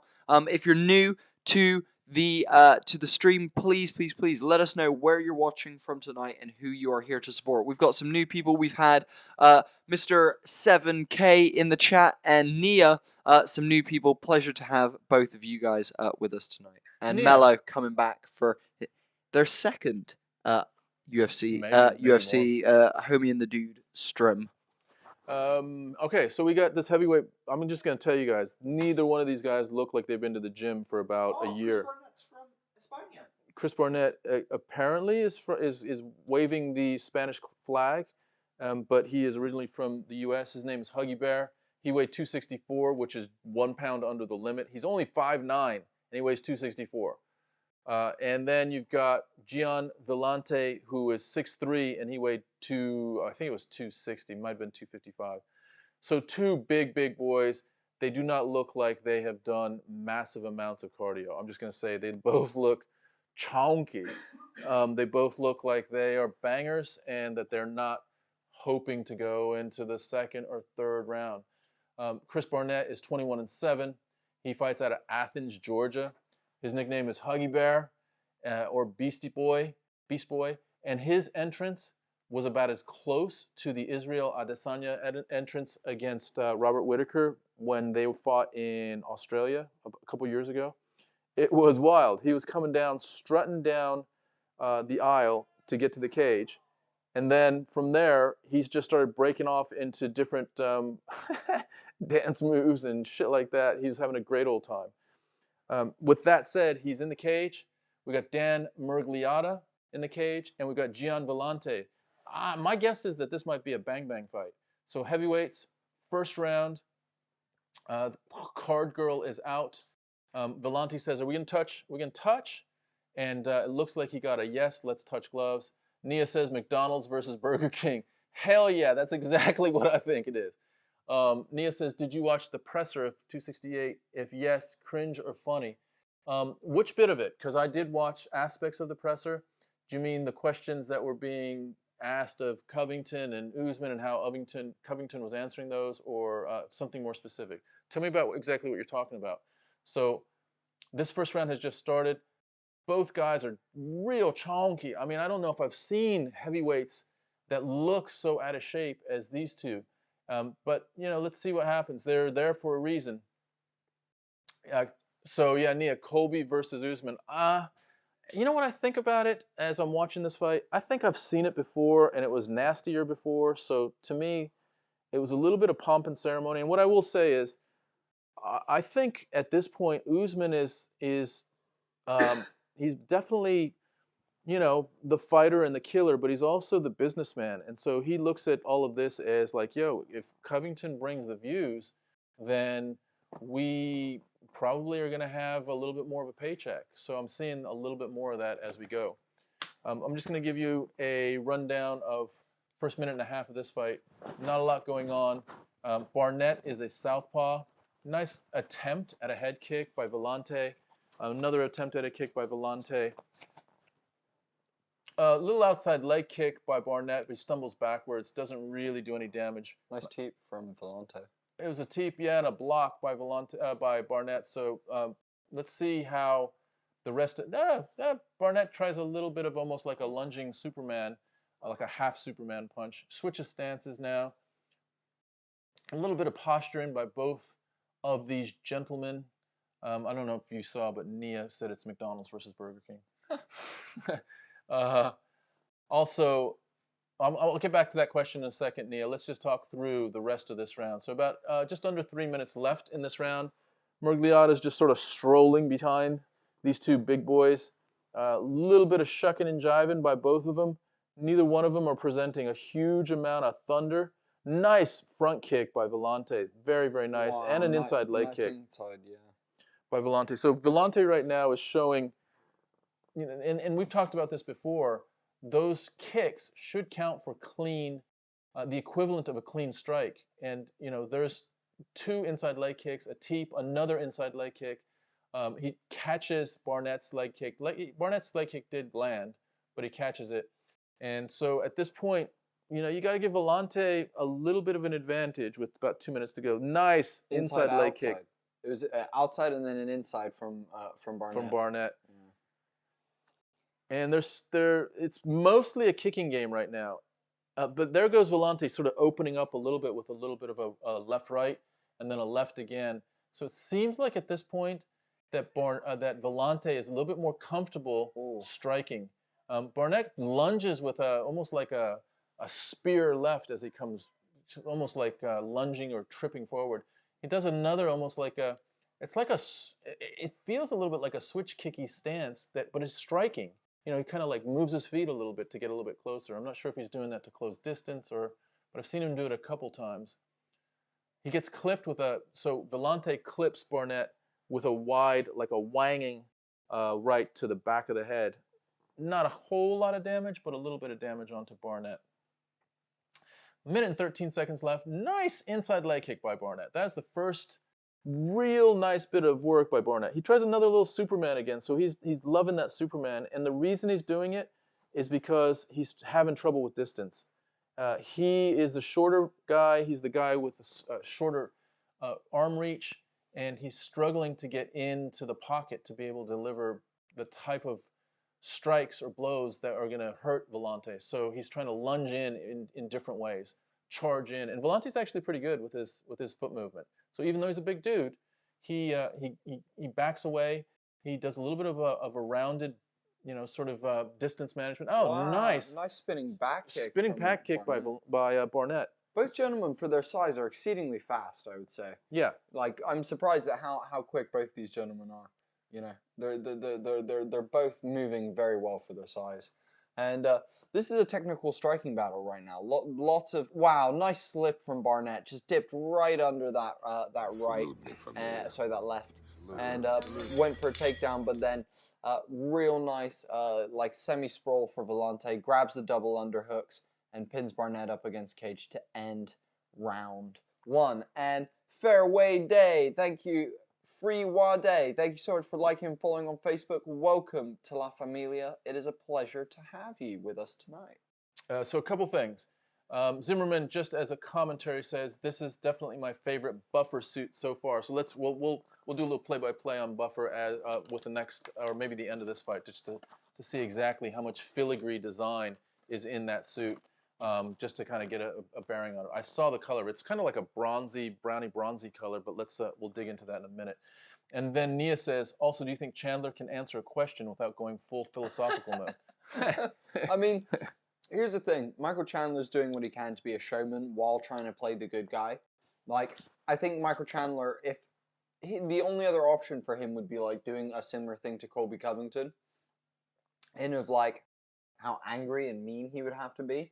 I think he plays it pretty down the pipe, and he's a pretty nice guy, but I think that comes with, you know, him having to spruce it up in other ways, you know, and that means he has to talk a little, like he has to use what he's got, which is he's got a good head on his shoulders, you know, he's intelligent, he talks smart, you know, so he's talking in riddles and fucking philosophical. He's a philosophizer, as Ben Stiller once wisely said. Nice teep from Villante to start this round. I also think Chandler is well spoken. He's very well spoken. I think he'd be a good play-by-play guy. You know, you're right though. I think that was a very beautiful jab, right, and then follow it with an outside leg kick. Yeah, gorgeous combination for Barnett. And what happened there with Barnett? He tried to do it again, but he missed, and it just wasn't delivered quite as cleanly. But what that did is it just really got his hips in a place where he could. Well, he just does a sort of a spinning back kick attempt.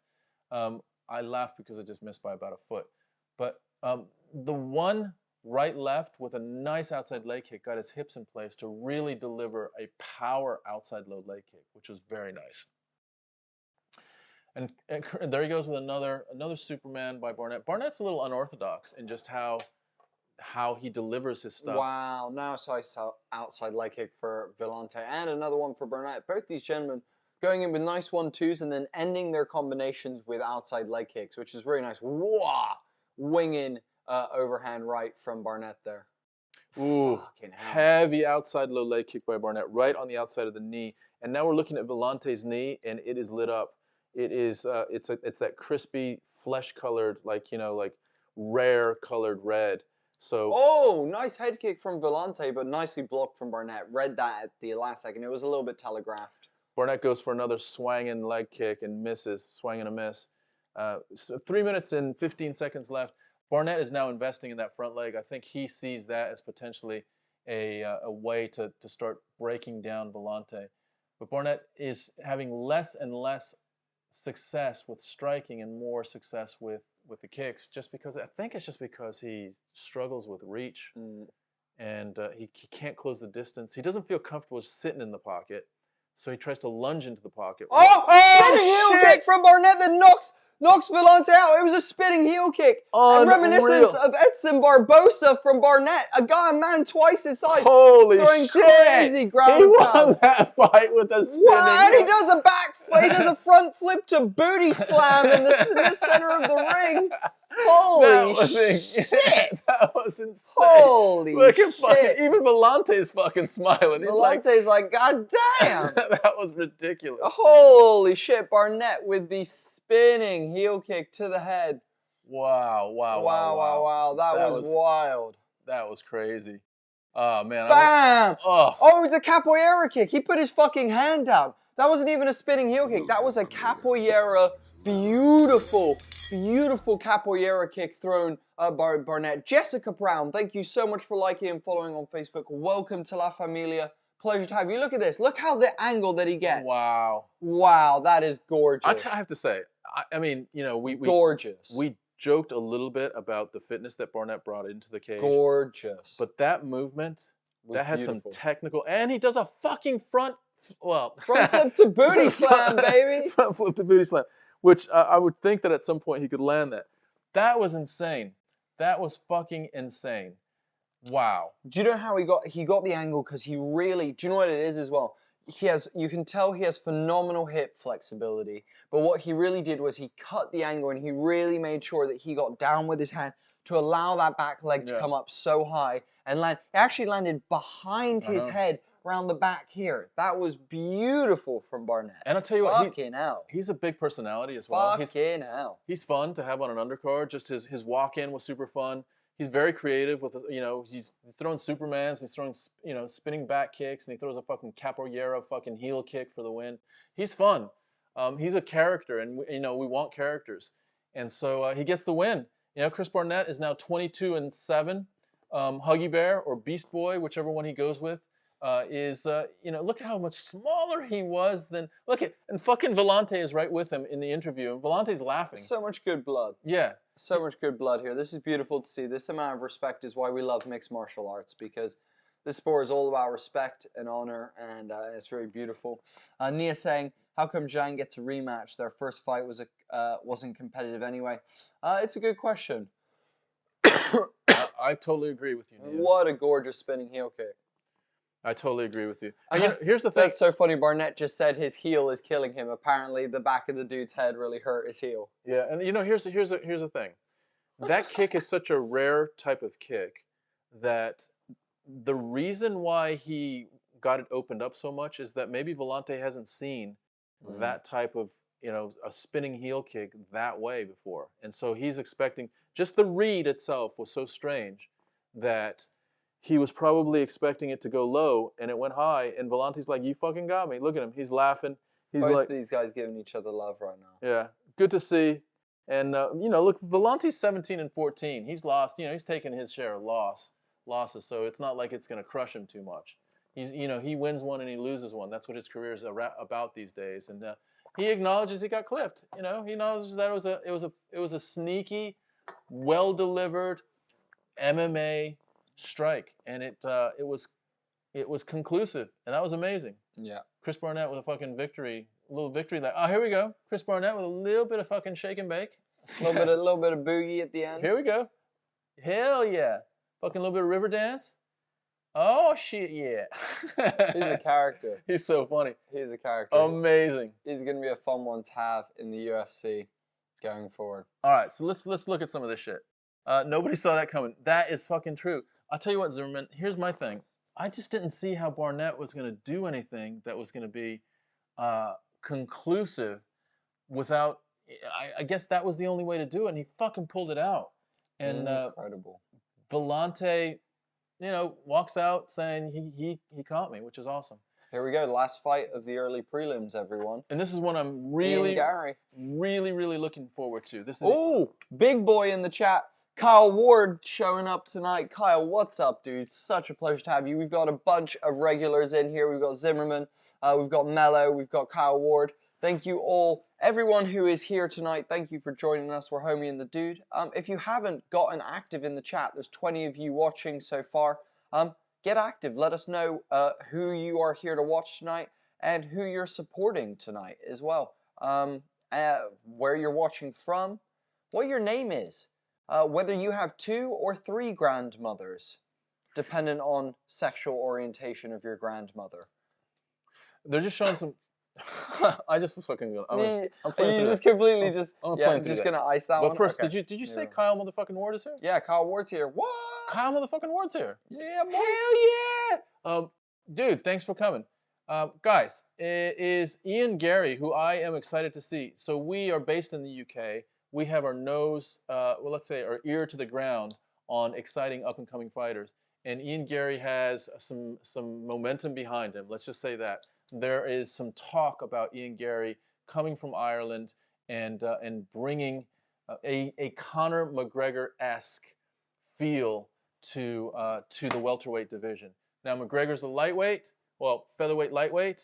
Ian Gary's a welterweight. He is 7-0, very, very early in his career. His nickname is The Future, and he is a badass. So let's just see if he can bring it the way a lot of people are hoping he can. He was dominant in Cage Warriors, and he actually moved from Ireland to Sanford MMA, so he's under the tutelage of Henry Hooft. He trains with Michael Chandler. He is, apparently has everything in the making to be a legitimate high level UFC fighter. I'm not going to say champion, but his skill set is that which we just need to be aware of. On the other side of the cage is Jordan Williams, who is 9-5-1. Jordan is, he was a middleweight. He had to deal with some health issues. I think he was a diabetic, and then he had to drop down to welterweight, which kind of suited him a little bit better. He is getting to that place where he's a little bit gatekeepery, so Jordan desperately needs a win. And to be fair, I feel like this is a gatekeepery sort of matchup.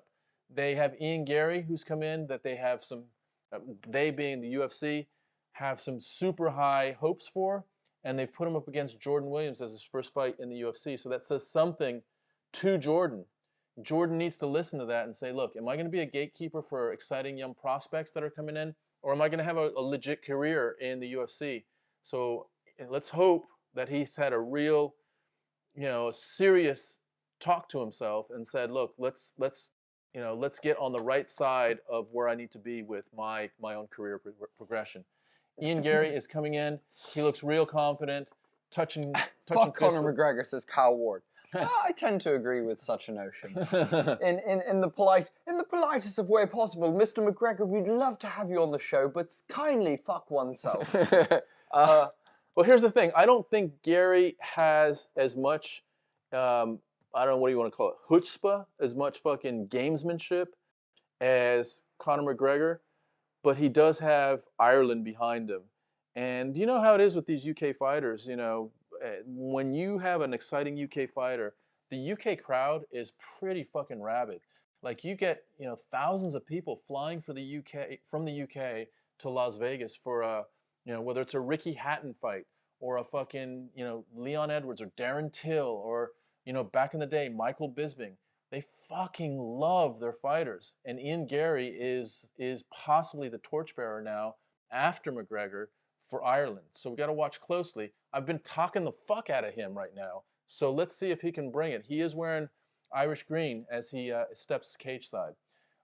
Kyle, you just got off work. Got to check in, got to drive to the bar to watch, so I'll be back in a min. You guys... What are those new headphones I purchased for you, dude?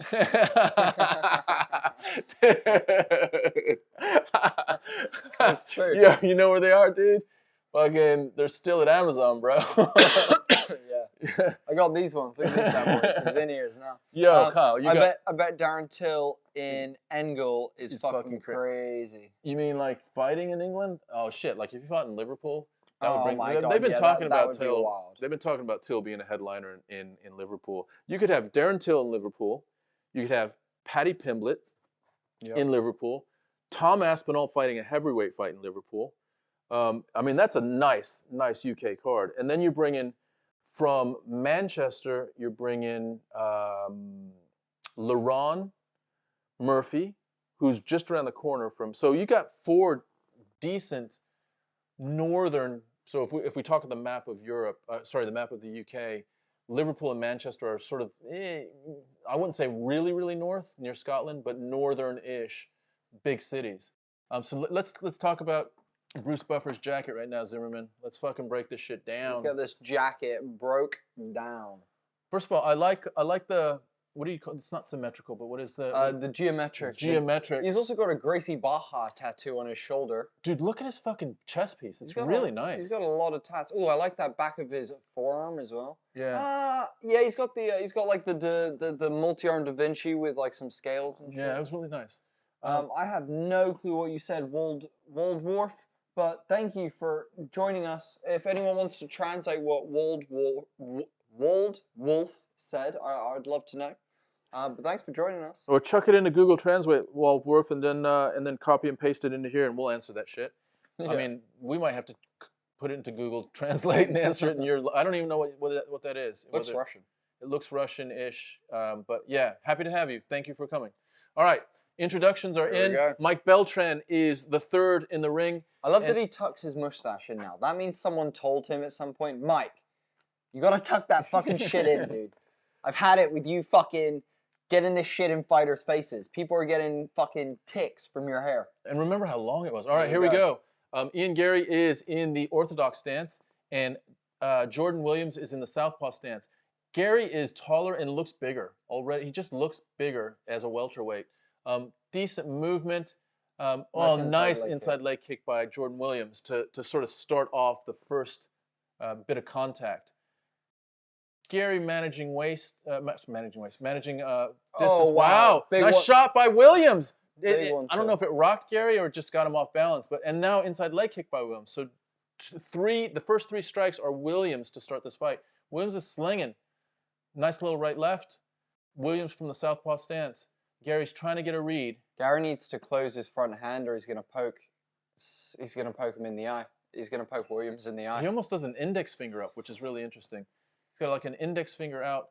Gary he's got a little bit. Oh wow! Williams lands again. Clips Gary with a nice 1-2 there. Williams is coming to throw today. Straight boxing right down the pipe, and has already cut Gary's nose actually there, as you can see, just next to his nose is cut. Yeah, it's definitely, and also the nose itself is red.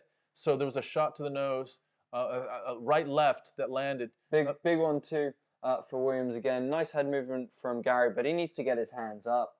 He does need to get He's eating punches right now. I thought he was going to shoot there. He grabbed low and then he released. He still right now wants to explore the striking game, and so he's got good lateral movement, and you can see he's kind of trying to read Williams, but Williams is much more comfortable right now and just actually delivering. Currently, Gary hasn't thrown a punch. Yeah, hasn't really thrown a single thing at this point. He's thrown, I believe, one strike. There you go, kick for Gary. Nice body kick there. And it was a heavy kick. Yeah, it was a nice body kick. He needs to get going though. He needs to feel comfortable in this ring right now.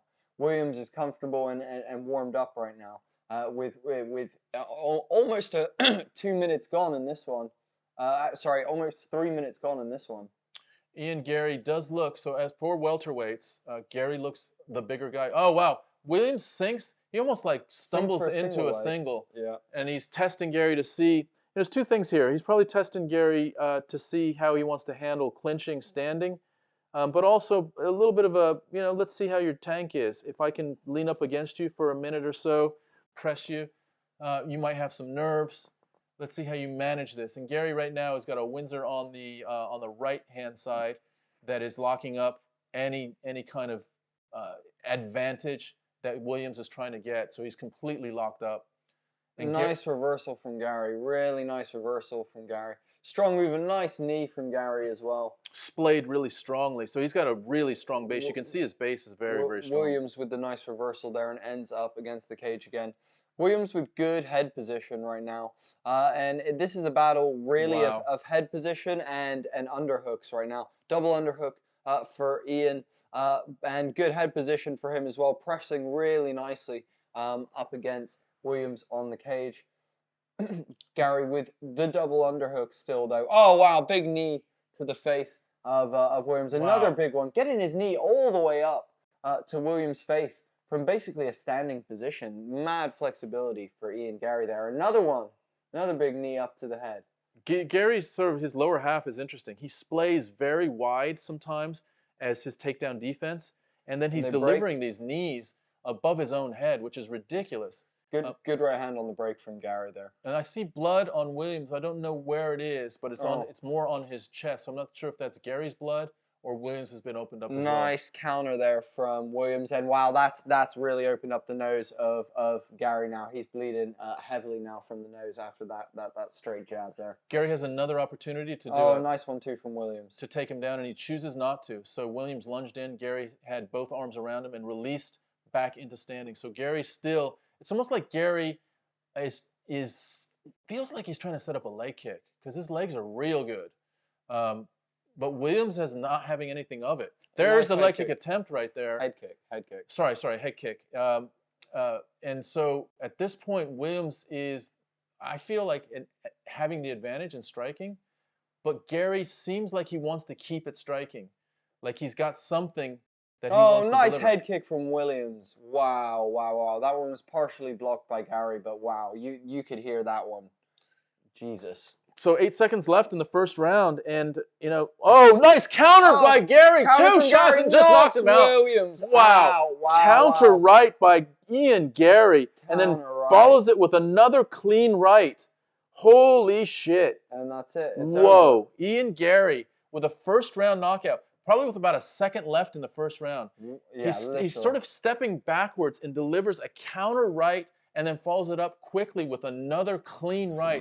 That the first one dropped Williams. It didn't knock him out, but the second one crumbled him. So he's stepping back and he drops a nice counter right. Wow, that was beautiful. And then he steps back again. He's very, very calm. So let's see if we can see the second right, because I think he lands cleanly with that. Beautiful vision there to see Williams overextend. He's calm, and he clips him again three times, actually. 3 quick rights, and Williams is done. Yeah. Williams is boom! There's the first one right on the chin. Another one on the chin, and the third one was more of a glancing blow. He actually lands on fucking Mike Veltron's foot and almost concussed himself against Mike Veltron's shin as well. Leo De Los Santos, thank you so much for liking and following on Facebook. Welcome to La Familia. Pleasure to have you with us tonight.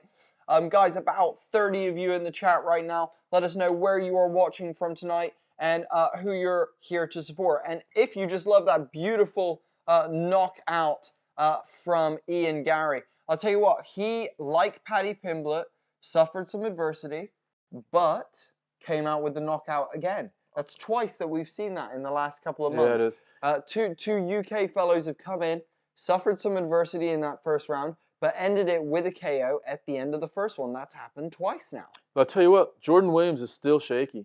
He's still wobbly. And what we saw with Ian Garry is something that is special. The way that he was calm, it was very similar. Do you remember Brian Ortega, how he knocked out Frankie Edgar? He just took a step back. It was, Ortega just was an uppercut. I understand do you know what it looked like? It looked like, do you know what it was very reminiscent of? Anderson Silva stepping back and hitting Forrest Griffin, stepping back, and when he hit Chris Weidman, stepping back as well, both times. Yeah, the counter, it wasn't just a counter right. It was the vision of seeing Jordan Williams overextend himself, and Ian Garry is very, very calm. And he's 23 years old. Yeah, he's 23. I mean, guys, he's 8-0. It was a very, very convincing finish to that fight with about 2 seconds left in the first round. Ian Garry is off and running as another Irish fighter in the UFC, so we'll keep our eye on him. He is young, he is strong, he is undefeated, and he has the Irish nation behind him. So that all bodes well for having a very exciting future. Let's see how it unfolds. All right. The next fight is the start, I believe, of the prelims. Yeah, I believe we're. So we're gonna have to switch to BT, but we won't knock this off yet. Let's just see if BT is live. And then the first fight of the prelims is actually a good fight as well, and that was another excellent fighter who had a lot of steam behind him, and that was Edmen Shahbazyan, who is now fighting Nasruddin Imavov, and Imavov is 10-3. Shahbazyan is 11-2. You remember Shahbazyan got kind of owned a little bit by Derek Brunson, and he did not like being on the ground and getting the damage that he took on the ground. And so we'll have to keep an eye on how Shahbazyan does with coming back, not just from the Derek Brunson fight. Look at that picture. So they're showing a picture of Ian Garry as a young lad next to Conor McGregor. So that was and he just quoted the Conor McGregor line, you know, we're here to take over. Yeah, we're not here to take part, we're here to take over. And he just quoted that one.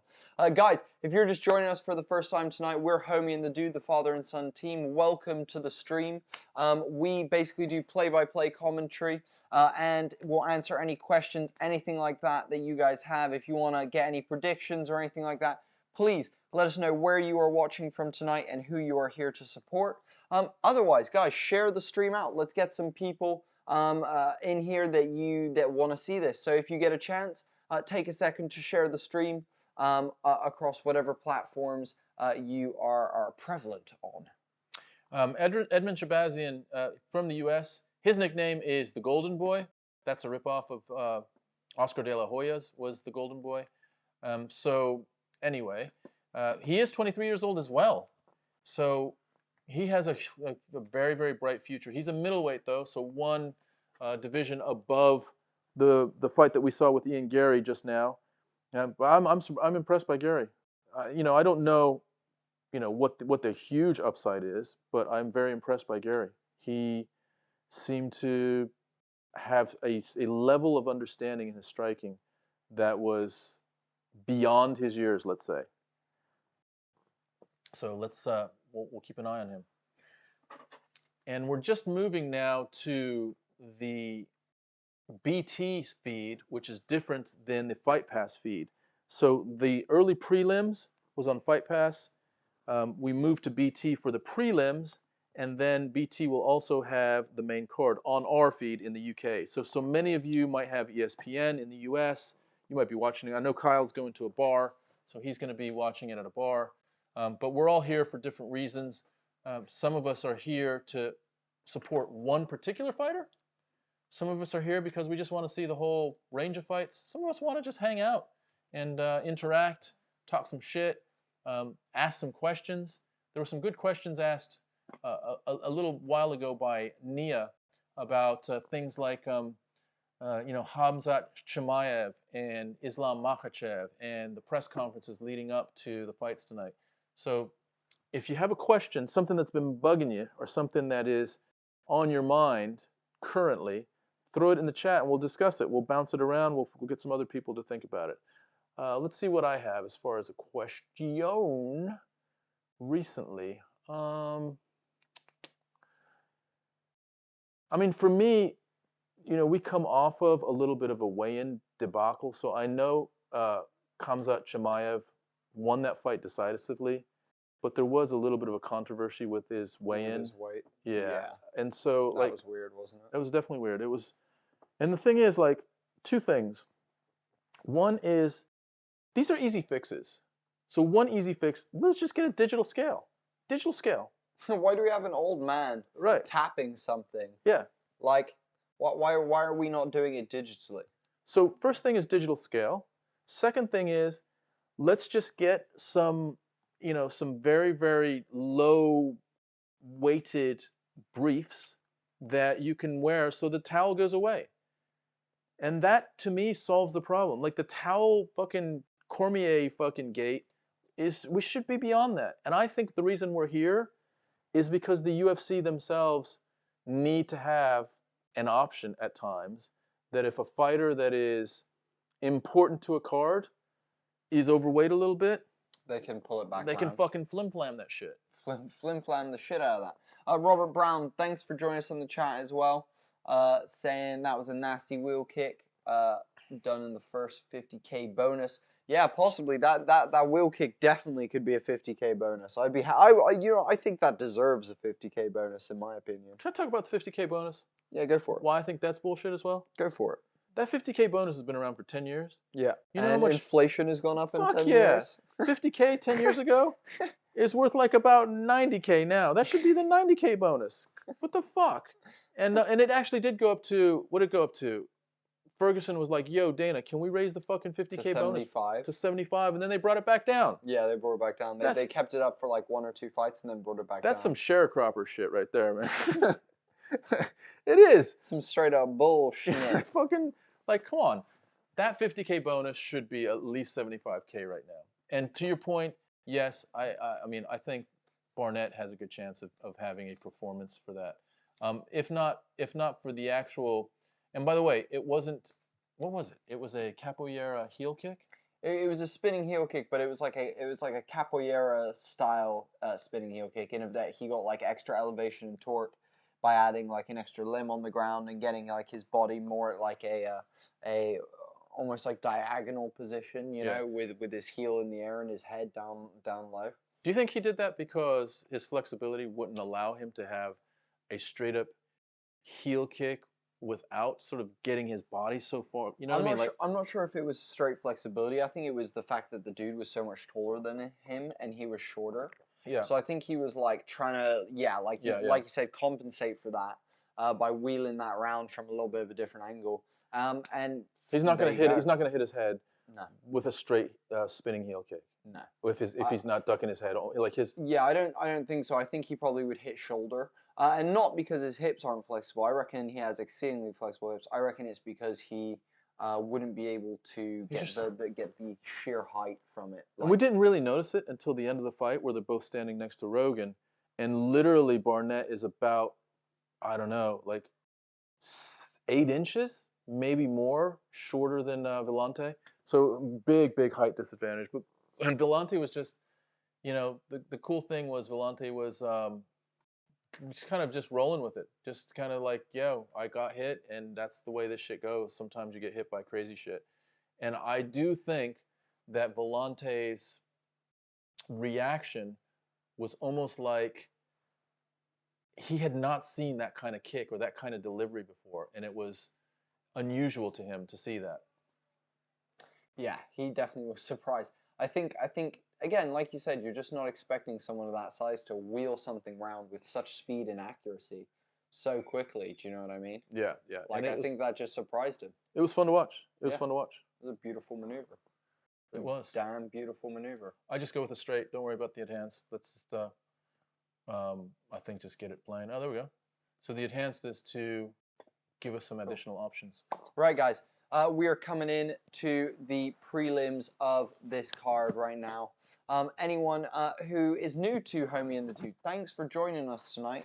It's actually such a pleasure to have so many of you here. We've had a bunch of people jumping in and out of the stream so far.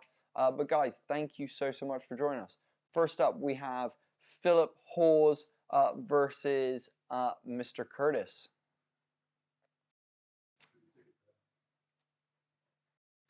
Philip Hawes. Do you know what? I actually know Philip Hawes. He's got some dynamite in his hands, and it is truly a bit of a problem. He really is quite a strong, powerful contender in this next one. I'm wondering, have we skipped Edmund Shabazian? I thought Edmund Shabazian was next. Let me have I'm totally wrong. First fight up is Edmund Shabazian versus Imanov. I think this is going to be a really good fight. I've been a fan of Edmund Shabazian. You know, he often goes out and puts a lot of heart out there. He hasn't always been the most successful. He's got a good record of 11-2. But I will say this. He has got the heart of an absolute demon. He goes out there and puts it all on the line. He reminds me of a young Carlos Condit. I'm not sure if anyone else gets those kinds of vibes from Shabazian. But yeah, I definitely get that kind of vibe from Shabazian. We just lost the television. I'm wondering what just went down. I think we just lost one of our feeds. What's going on here? What's going on? Anyway, so guys, thank you all for joining us tonight. I'm Bodie from Homie and the Dude. I'm the son half of this. I create a lot of the Dungeons & Dragons content you might see on our YouTube channel and stuff, but also if you go over there, you'll find podcasts. We've interviewed people like Bruce Buffer, 6th ranked featherweight Arnold Allen. We literally had Mason Jones here in our set the other day. If you probably saw Mason Jones fight last week, one of the headers on the prelims, and he was looking really, really good on that one. Just had a look, just had it like, don't know what went down. Just had a little bit of a freeze with the fight feed. There we go. Now we're back. But yeah, looking forward to this Edmund Shabazian fight. We've got Imanov fighting him. Do you know much about Imanov? I can see that he's actually French. Is it French or Russian? No, he's French. He's French. He's 10-3, and what's the tail of tape? They're both orthodox fighters. He's got a reach. He's got a 1-inch reach advantage.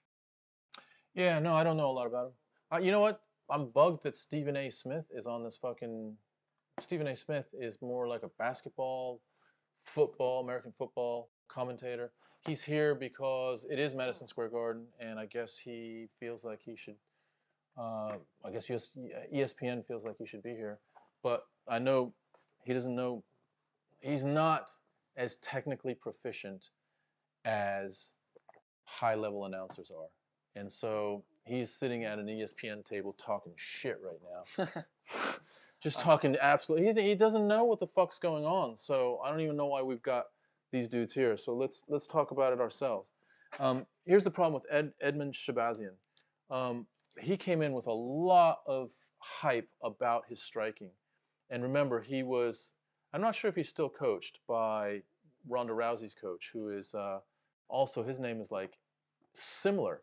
It's like Edmund something, like Tarverdian. Edmund Tarverdian. Edmund Tarverdian, yes. And Empenejos Joselin, thank you so much for liking and following on Facebook. Welcome to La Familia. Nia saying Stephen A. Smith is a casual in a suit. Yeah, I kind of agree with that. That's a fair shout. It is, and it's the reason he's there is simply because he has a presence, a sporting presence in the U.S. Across other sports. So they think he brings clout, when in fact he doesn't. You know, MMA fans are different. He's actually made comments about women's MMA and says that he believes it shouldn't happen. Jesus. He said that he doesn't think women's MMA should be a thing. No, it's just something that he said in the past. All right. So yeah. So Nia, we're right there with you. Stephen A. Smith is a casual in a suit. Hell yeah. So we're getting ready for the walk-ins for Edmund Shabazian. Hopefully, we want him to show out, to show the bit about himself that everyone was so excited about, which is he's an incredible striker. He's got heart. I was just saying this. He's not had the best start in the UFC. He is 11-2, but he's got some freaking heart. Shahbazyan always comes out and puts it on the line and gives it everything he's got. He really, really does. He does, but he also, he met a Derek Brunson that took him to the ground repeatedly, and there was a moment during that fight, I think it was the end of the second round, where Shahbazyan, I think if the referee would have stopped it there, then Shahbazyan would not have argued at all. And he went back to his corner, and at that point, there was also a question of whether he wanted to continue that fight. Now, he was taking a lot of damage, so in that situation where you are taking damage, sometimes you are thinking, maybe I just need to live to fight another day, and I'm going to just bank this one for the future. This will be a learning decision. I don't need to take any more heat tonight. I don't need to take any more damage. So that could have been going through his head. Yet, you do have a certain amount of losses that you're on the clock for in the UFC. And if you run up, 2 or 3 losses in a row, 3 or 4 losses in a row, you'll be cut. They cannot invest in you if you keep losing. Even if you're a huge prospect, if you can't put a win on the record, then you're now, you're damaging both yourself and the marketing machine for the UFC, and at that point it becomes a tough situation for them. It's similar to, when we spoke to Mason Jones yesterday, he had 2 fights so he comes out of the UK with a lot of steam, and he still has incredible amount of optimism behind his career, and rightly so. Like, the dude is fucking skilled, and we love him, and he's a fighter, and he loves the scrap.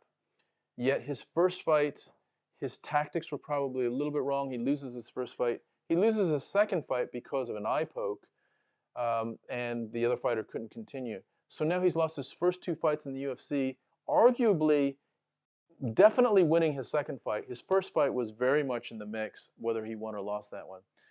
So someone with a lot of momentum behind him and doesn't have a win.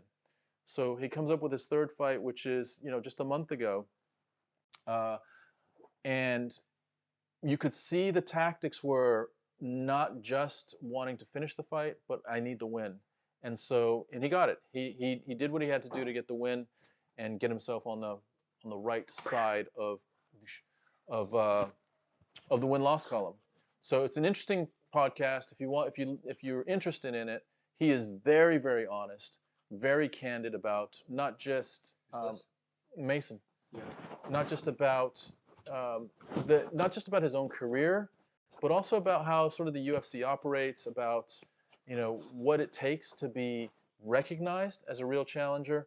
All of these things are an interesting take from a very, very honest, humble up-and-comer. That's really exciting. So that was fun. So we'll drop that podcast next week sometime. Yeah. Guys, we're coming in to this big main kind of stretch of fights now. All of these seem to be banger following banger following banger. I'm not sure about you guys, but I'm really, really excited for what we've got ahead. I'll tell you what, I'm nervous for the Kamaru Usman fight. I am a big Kamaru Usman fan, and you know what? I'm not the biggest fan of Colby Covington's personality that he puts on, but I'll tell you what, I'm a big fan of what he says with his body in the ring. He's a phenomenal fighter, so that's going to be fireworks. I think tonight, guys, we are in for an absolute treat. This is one of the best cards that the UFC has ever put together. And we are about to witness MMA history tonight across multiple divisions.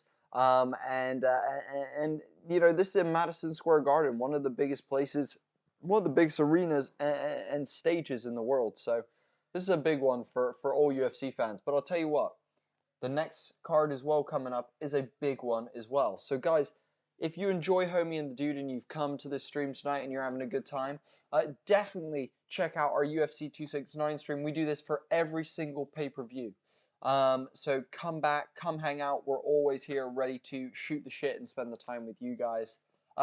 Guys, quickly before we get into this first fight of the prelims, do me a favor. We're trying to grow this and trying to, get more people interested in what we do for mixed martial arts. So please, please, please take a second to just share this stream out wherever you operate on social media. If you're watching on Facebook, just quickly share it out on Facebook. We'll give you a shout out as it pops up on our end. Oh, this is a beautiful jacket. It's a nice red. It's like oh my God, Chris Zimmerman. This jacket is like the question of like, is it blue and yellow in sunlight or like golden gray in sunlight? This is like, is it green in sunlight or red in sunlight? It's like that picture that you were seeing of the girl's dress. Like, is it? That's what I'm talking about. The dress. Yeah. So this is it's got some. Is it green red or is it red green? It's got some reflective bits to it that keep changing colors. So I get it now, Zimmerman. I see what you're saying. All right. So we have Nassourdine Imavov, who is 10-3 and is from Paris, France.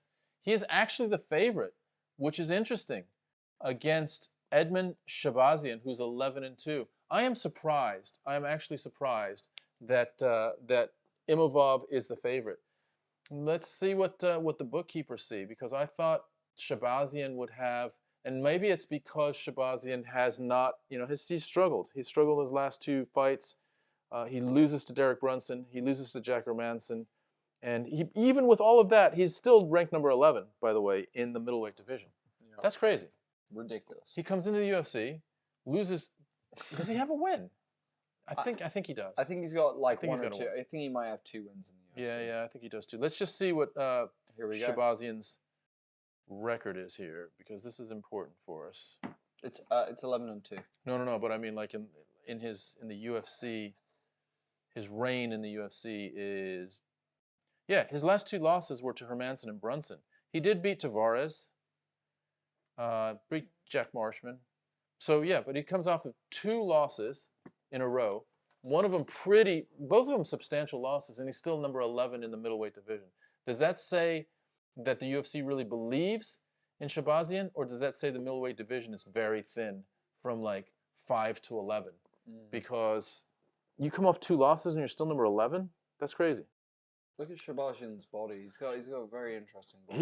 He's got his chest is it's almost like it's got one of the, I've seen it before. It's got like a chest shape that the lower ribs protrude a little bit more around his abdomen, and his chest, the middle of his chest, is a little bit concave. Oh wow. Heavy leg kick by Edmund Shabazian. Nice that one lands too from Shabazian as well. On Imavov. Imavov seems like that name should have another consonant or 2 in it. Imavov now goes to southpaw. I wonder if he did that because he didn't like that leg kick, because he just got another one. Nice inside leg kick there. Shabazian looks like he just wants to stay calm. It looks like he's almost like, let me just breathe. Let me just be settled here. Let me just read what's happening. Oh, Imavov delivers a 1-2 with some steam on it. Tries to deliver another one, comes up short. Shabazian looks really calm and delivers a big, heavy outside leg kick. That is countered by Imavov, though. So Imavov in the orthodox stance, a little inside leg kick by Imavov. He is changing stances as he moves laterally. Another chopping leg kick, like a fucking wood chopper. Brutal outside leg kick. On Imavov's lower left leg. And a third, now Imavov's leg is already collapsing again.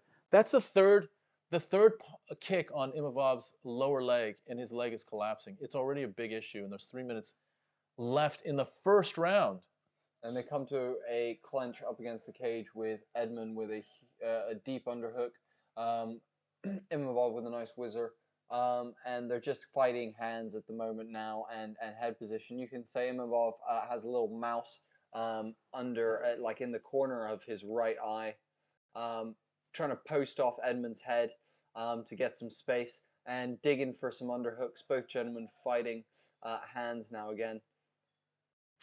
Just a good job. It's a little bit of this is one of those silent agreements where they're just hanging for a minute.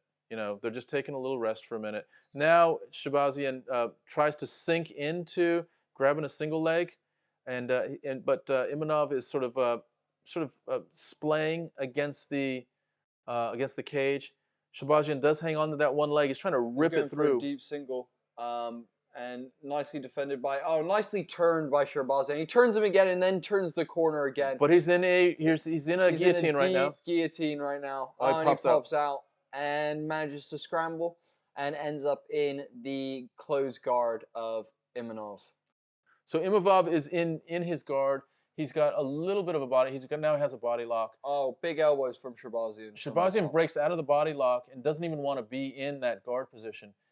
He now is grappling for a double leg, but Imavov comes up and puts the pressure on Shabazian. So this might be another test to Shabazian's cardio because Imavov is pushing the pace on this, and already Shabazian looks a little bit different to that calm fighter that we had in the first minute. He's in another scrap, very reminiscent to the Derek Brunson scrap. Nice elbow on the break there from Edmund. Edmund moves really nicely laterally, so he likes to change positions laterally and is effective in doing that. Imavov is bringing big heat though with his left right. His 1-2 is really trying to deliver damage. They're now just wrestling, almost hand wrestling with Imavov putting his hand against Shabazian's neck and Shabazian. Oh, nice right on the break from Imavov. Imavov tries another outside leg kick to the head. Imavov now with a looping right as Shabazian gives an Shabazian with a nice like a looping. Oh wow, Shabazian very advantageous with a big right that lands on the forehead of Imavov and then ends up almost taking Imavov down with almost like a Windsor throw. It felt like. It was going for a little chuck. Yeah. A little like hip toss from the clinch, and he's got a Windsor, and they're in the 50-50 position, and Edmund reverses the position up against the cage and ends up in the strong position here as we end the last 3 seconds up against the cage. Kyle says Shabazian looks like Rousey boxing. The connection is that both of them are coached by the same person, Edmund Tarvadian. Let me just see if Edmund is in the corner. Tarvadian. Oh wow, big eye poke there. That was a huge. That was actually what gave the mouse to Imavov's eye. Was a big eye poke. But they're showing replays of Shabazian really heavy outside leg kicks, investing heavily with the outside leg kicks. To be fair, Shabazian's best work has been on his leg kicks. You're not wrong, Carl. And Imavov has been the aggressor with hands. And at this point, Shabazian is, still a work in product. We don't, sort of a question. Is he a top level UFC fighter? Does he deserve to be the 11th ranked middleweight? We're gonna see. We're gonna see tonight because Imavov is a decided step below Derek Brunson, a decided step below Jack Hermansson. So Edmund Shabazian is going further and further down in competition, and he needs to figure out whether he has the capability of competing in this level, and if he is, can he now get himself back together to compete at a higher level? Imavov comes out in the southpaw stance, changes to orthodox real quick. Shabazian tries a couple body jabs and then another outside leg kick. Imavov's lead leg is lit up. It crumbled a couple times, but nice Imavov is literally walking Shabazian down, trying to chase him down. Shabazian stands him back up and has a nice combination, a 1-2 and then an uppercut to finish the combination. Very nice. Imavov with a thudding right just behind Shabazian's ear. Imavov has some nice they both have really nice combinations. Not just your usual 1-2, not just your usual jab, but some change up in how they're delivering things. Shabazian had a little hook. Shabazian has shown a nice counter right. Imavov has been very good in his strikes as well. Nice shot from Shabazian, but Imavov doing a good job doing 2-on-1, trying to fight the wrist. Also, though Imavov is outstriking Shabazian, Shabazian is not many strikes behind and currently owns most of the control in the fight. Wow. Digging for a deep guillotine, a standing guillotine, and it is twisting the neck of Shabazian. It is really deep. Oh, wow. It's Does so he have deep. it? He's got it in a figure 4. He's got it in figure 4, and it is so deep. He's wrenching. Oh, he lets it go. He lets it go, and Shabazian's head is out. But wow, that was so deep. I'll tell you what, Shabazian looked close. He looked very close to being in deep trouble there. Just his body looked like it was struggling with that. And Imavov had it, yet that's a really tough finish unless you have super confidence in having that standing guillotine. He shoots for the single again. Shahbazyan. Wow. Cuts the corner beautifully, turns Imanov. And Imanov going for the guillotine again. This time it's... locks it up from the top again. If Shahbazyan... Wow, he's got it locked up. Wow, it's so tight. Oh, wow. Oh, wow, he just twisted it there. Really tight. Shahbazyan looks like he tried to tap there. He is in big trouble. Shahbazyan's in big trouble. He's trying to position himself into it. And Imavov, at the very least... Imavov is just cranking at the corner, really wrenching and turning. He really needs to get his legs over and around Shahbazyan, really, to get the angle that he wants. And Shahbazyan's doing a good job fighting this at the moment. Imavov lets go again after getting it very deep a second time. He goes for it another time. Christ. He's cranking it this time, and it's a neck crank. He's going to blow out his arms at this point. You've got to be worried Imavov's got to be blowing out some of his forearms at this point. Edmund Shahbazyan doing a great job to survive those guillotine attempts from Imavov. Imavov this time digging, and Shahbazyan looking for his own guillotine. Shahbazyan goes for his own guillotine. Shahbazyan goes for his own guillotine now. It's a good... And it's deep. It's a deep one as well. It's an arm-in guillotine. It's a guillotine jamboree. There's just guillotines flying all over the place. Shahbazyan trying to lock up the full guard to really seal in that guillotine, and he lets it go. And we end up with Imavov in Shahbazyan's guard with Shahbazyan's head up against the cage. Unreal. And now Imavov landing big elbows from the top. No, Shane, there's about 20 of you guys watching right now. You might be the only one on YouTube, but we got a bunch of people on Facebook, a couple of people on Twitch. Thank you all for joining us if you are watching. Shane, if you want to get some more people up in here, share the stream out. Take a second to post on some social media in between this round and the next one. We got Imavov Shahbazyan digging for an armbar right now, and Imavov turning the corner, not allowing that armbar to happen, and doing a nice job slipping his arm out there. Oh, wow, and Edmund is cut open from an elbow there. A big elbow from Imavov just split Edmund open. And the blood is just pouring out of Shahbazyan. There's a puddle of blood where Shahbazyan's head was, and now Shahbazyan moves out of that space. Oh, wow. He relents there on the back, and Imavov's so strong. Keith Peterson's looking closely at Shahbazyan to see the extent of the cut, almost to the point of it's the type of look that he's giving where he might want to get the doctor to look at it. He's very in there. He's in a crucifix. Big crucifix, and Shahbazyan on the bottom. 30 seconds left, and Shahbazyan's in another really tough position.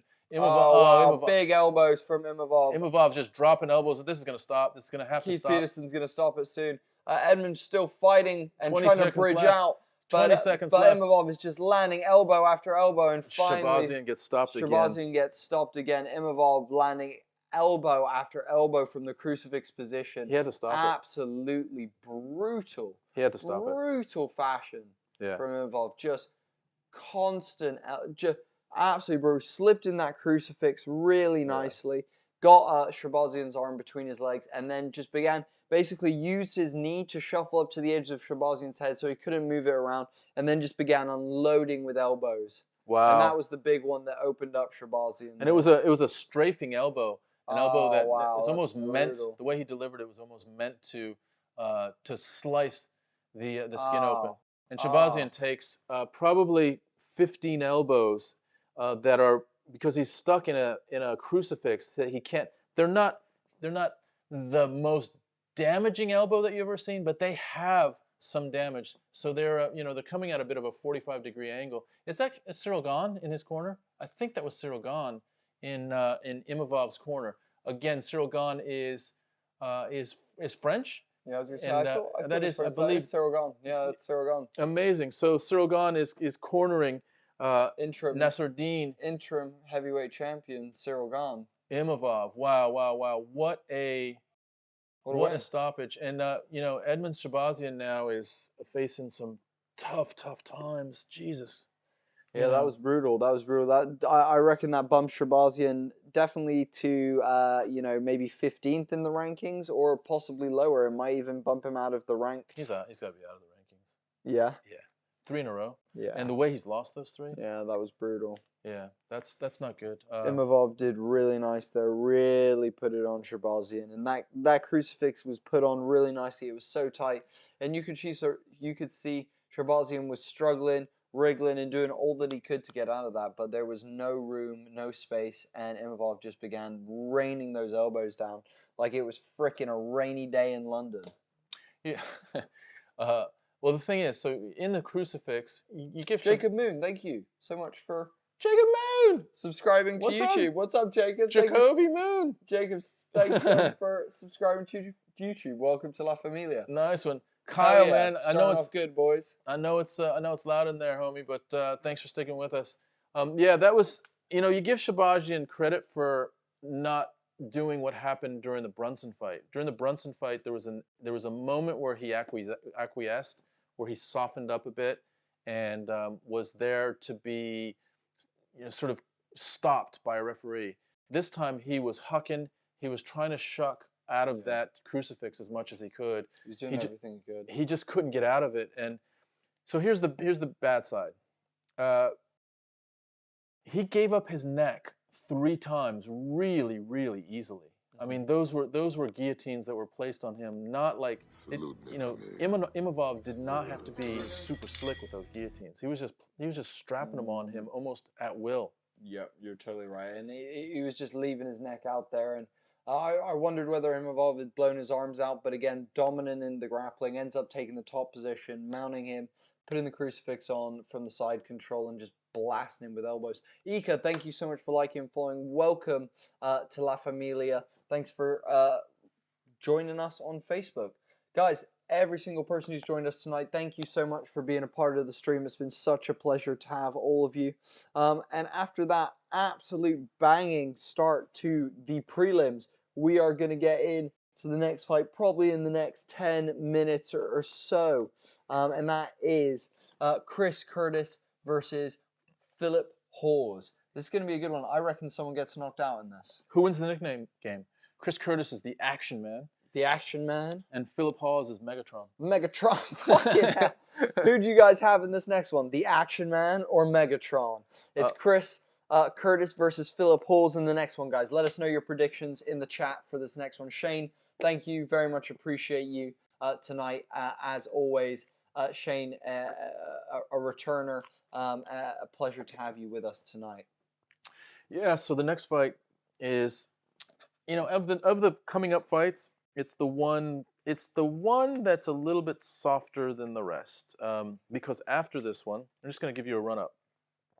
But Al Iaquinta, and Al Iaquinta for me is what I remember with Al is that short notice fight he fought against Khabib. And if you look at Khabib's last 10 fights, I reckon the Iaquinta fight was his toughest fight.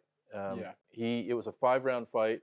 I don't think there was a moment where Iaquinta was in danger of being subbed or decidedly smashed out. So he is back. I mean, he has not had a huge amount of activity since that fight. He's fought a couple times, but he's fighting Bobby Green. That should be fun. The next fight is really important and interesting to me. It is the introduction of Alex Pereira. And Pereira is the fighter that actually beat Israel Adesanya in kickboxing. I wonder if it was the last time Adesanya fought, but it was when Adesanya was knocked out. And Pereira has actually 2 wins against Adesanya in kickboxing, and one of them was a brutal knockout. So he is introduced into the UFC against Andreas Michailidis, who's a good representative of a sort of a middle-of-the-road UFC fighter. So that should be interesting. Then we get into the juicy main card. Justin the Highlight Gaethje against Michael Iron Chandler. We don't need to hype that at all. That is just going to be a fucking train wreck. It's going to be just 2 trains that are fucking colliding against each other. And it just depends. Just complete brutality. Yeah, that's just going to be a really, really action-packed, energized, fucking violent occasion where who the hell knows? I mean, is it who lands first? It's probably going to be who lands first that's going to win that fight. So that's going to lead the main card, which is interesting. I think it was originally scheduled to be the 3rd from the last, but they decided to move it to leading the main card, mainly because Trevor Whitman is the corner man for the 3 fighters that are represented in the last 3 fights. Did you read what Nia said? But Khabib kind of jabbed Al to death. His face looked like GSP after. It is true, Nia. It is true. I'm not saying that Al was close to winning that fight. All I'm saying is Al was the least dominated by Khabib, which is a statement more towards Khabib than I would to. say Rafael dos Santos was pretty close as well. Yeah. Also, Saboras, thank you so much for liking and following on Facebook. Welcome to La Familia. Such a pleasure to have you tonight. Thank you so much for joining us. Guys, we've got about 20 of you beautiful people in the chat right now. Let us know where you're watching from. Shout out your country. Represent where you are watching this stream from tonight. We want to know, guys. So I'll just finish out while you guys are doing that. What is in front of us after the Pereira fight and then after the Gaethje Chandler fight. Then we go into Shane Burgos, who was in an absolute scrap against Edson Barbosa about 2 or 3 months ago. That was a great fight. And he is fighting, so Burgos is fighting Billy Quarantillo. And that is just going to be another really, really action-packed fight. Shane Burgos is, is he ever in a bad fight? He's always in an action-packed, exciting fight. Shane Burgos is the Hurricane. Billy Quarantillo does not have a nickname. All right. And then after that, we've got the legend, Frankie Edgar, who's going to be probably a first ballot Hall of Famer. He will be in the Hall of Fame just for the body of work that he's done. He's not held the belt, but he's fought just about everybody. And he is now on the tail end of his career. And he's fighting Marlon Chito Vera. We'll remember Chito Vera for delivering the first loss to Sean O'Malley. And even though O'Malley doesn't acknowledge that as a loss, it was a fucking loss. Chito Vera ate up his leg, and O'Malley couldn't continue. So there you go. That should be interesting. I have Vera probably having just a little bit more juice than Frankie does currently in his career. Also, quick shout out to Shane saying, watching from Ireland. You're probably happy that Gary just won. Congrats for that. And Nia saying, I'm watching from Switzerland. Hey, Switzerland in the house. Hey, pleasure to have you with us today, Nia from Switzerland. Anyone else? Where are you guys watching from today as well? So glad to have. We've got a couple people in America watching, had a couple people from the UK, had someone from Switzerland, Ireland. Let us know where you guys are watching tonight. Tom and I are currently in the UK in Bristol. It was a rainy, gusty day today that was sort of in and out, but mostly out. and it's middle of the freaking night for us as well. So any support that you guys can give us tonight, if you feel like you've enjoyed the show, head on over to YouTube, subscribe to the YouTube channel. We also do a podcast where you can find shows with Wingsuit World Champions, Bruce Buffer, Arnold Allen, the 6th ranked featherweight, Mason Jones, Spider-Man stunt double. If you can think it, we've done a podcast with them. Furthermore, guys, if you happen to be a nerd, a super nerd like me, and you like Dungeons & Dragons and tabletop games, then also subscribe to our channel because we make the best NPCs across all the planes. Also, guys, we've got a website now as well. HomieandTheDude.com. If you want to see more of our content, you can also check out HomieandTheDude.com. It's got all of our shit together. Be honest, do you guys even know where Switzerland is? Yes, I know where Switzerland is. It's in Europe. Of course it's in Europe, but no, we'll go even further, dude. I'm not sure, Nia, if you're... I've skied in Switzerland. Yeah. So Switzerland, of course, we went to, where'd we go? To Alpe d'Huez, but also when we all went together to... That was in France. I know, but didn't we go through Switzerland, or you went through Switzerland? I went to Switzerland. Yeah. I ski in Switzerland. Yeah, but we're cool with Switzerland. You know, we are familiar with the Alps, and Sweden and France and Italy all sort of coming together to create the Alps. So it's a beautiful country, and really, really happy to have you, Nia. To be, you know what the thing is, you don't initially think of Switzerland as a big MMA supporting country, but I think Khamzat Chimaev has been training in Switzerland for most of his sort of professional life. Is it Switzerland or Sweden? So just give us a clarification on that one. Also, Shane saying Switzerland make chocolate and watches. That's all I know. They also make amazing knives, like pocket knives as well. That's true. They have great Alps for skiing. They have really nice alpine like resorts and living. What about fucking cheese? I was gonna say, not to mention Swiss cheese, bro. Doesn't the wingsuit world champion operates a lot of the time as well out of Switzerland and Norway, Norway, and yeah, I was yeah. gonna say around that area. Who we've and, had on the show. and will often be doing that. So if you guys want to find out more about the wingsuit world champion and what wingsuiting is as a whole, head on over to Homie and the Dude and check out our podcast with Espen Fodnes, wingsuit world champion. Okay, so Khamzat is from Sweden. Apologies. Khamzat's from Sweden. That is one that I do get mixed up a little bit. The Switzerland. I know that might be a bit. There you go, Nia. Tom perpetuating that stereotype that you just mentioned. I'm gonna hold my hand up, and I know it probably annoys also you. launder money better than anyone. Swiss banks. Yeah, Swiss Nice banks. Yeah, Swiss banks. Nice one. All right, so we are on to Chris Curtis, who is 26-8. Remember, he is the action man, versus Phil Hawes, who's 11-2, and that's a sweet record. Who is Megatron, and now Phil Hawes also trains out of Sanford MMA, which is where Ian Gary trained, and also where Michael Chandler trained. So they are all under the tutelage of Henry Hooft, who is it's interesting. This particular UFC is a sort of battle of sorts between Sanford MMA and the expertise of Trevor Whitman.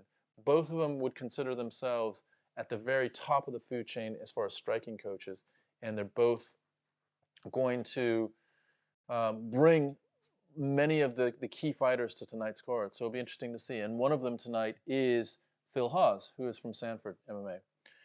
All right, middleweight fight. Also, quick shout out to everyone watching on Facebook. Thank you for joining us tonight. Really appreciate all of you. All of the people on YouTube, you've been amazing and super active in the chat tonight. Thank you, all of you guys.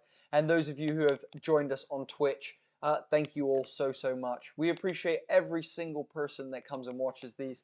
We love hanging out with you guys and watching fights, so thank you all. I think Javier Mendez is mad underrated, and he had 4 champions at one point. Javier is an absolute badass, dude. At American Top Team, he is an absolute bad.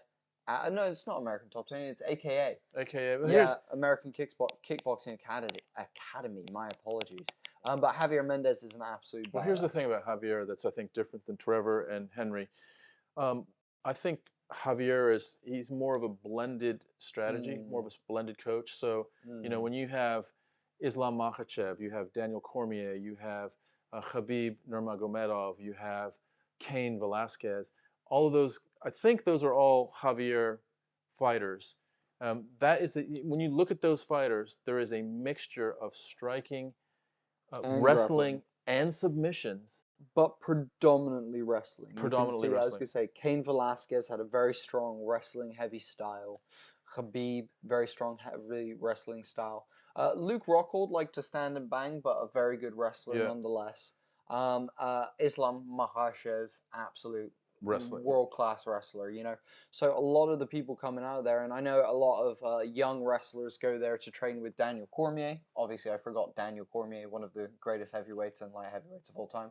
But Daniel Cormier also out of AKA. So they are a wrestling-heavy team, but nonetheless, they actually own one of the best jabs in all of MMA. That team as a whole has one of the sharpest, straightest, most untelegraphed jabs out there. And you look at it from Daniel Cormier all the way through to Khabib, all the way through to Rockhold.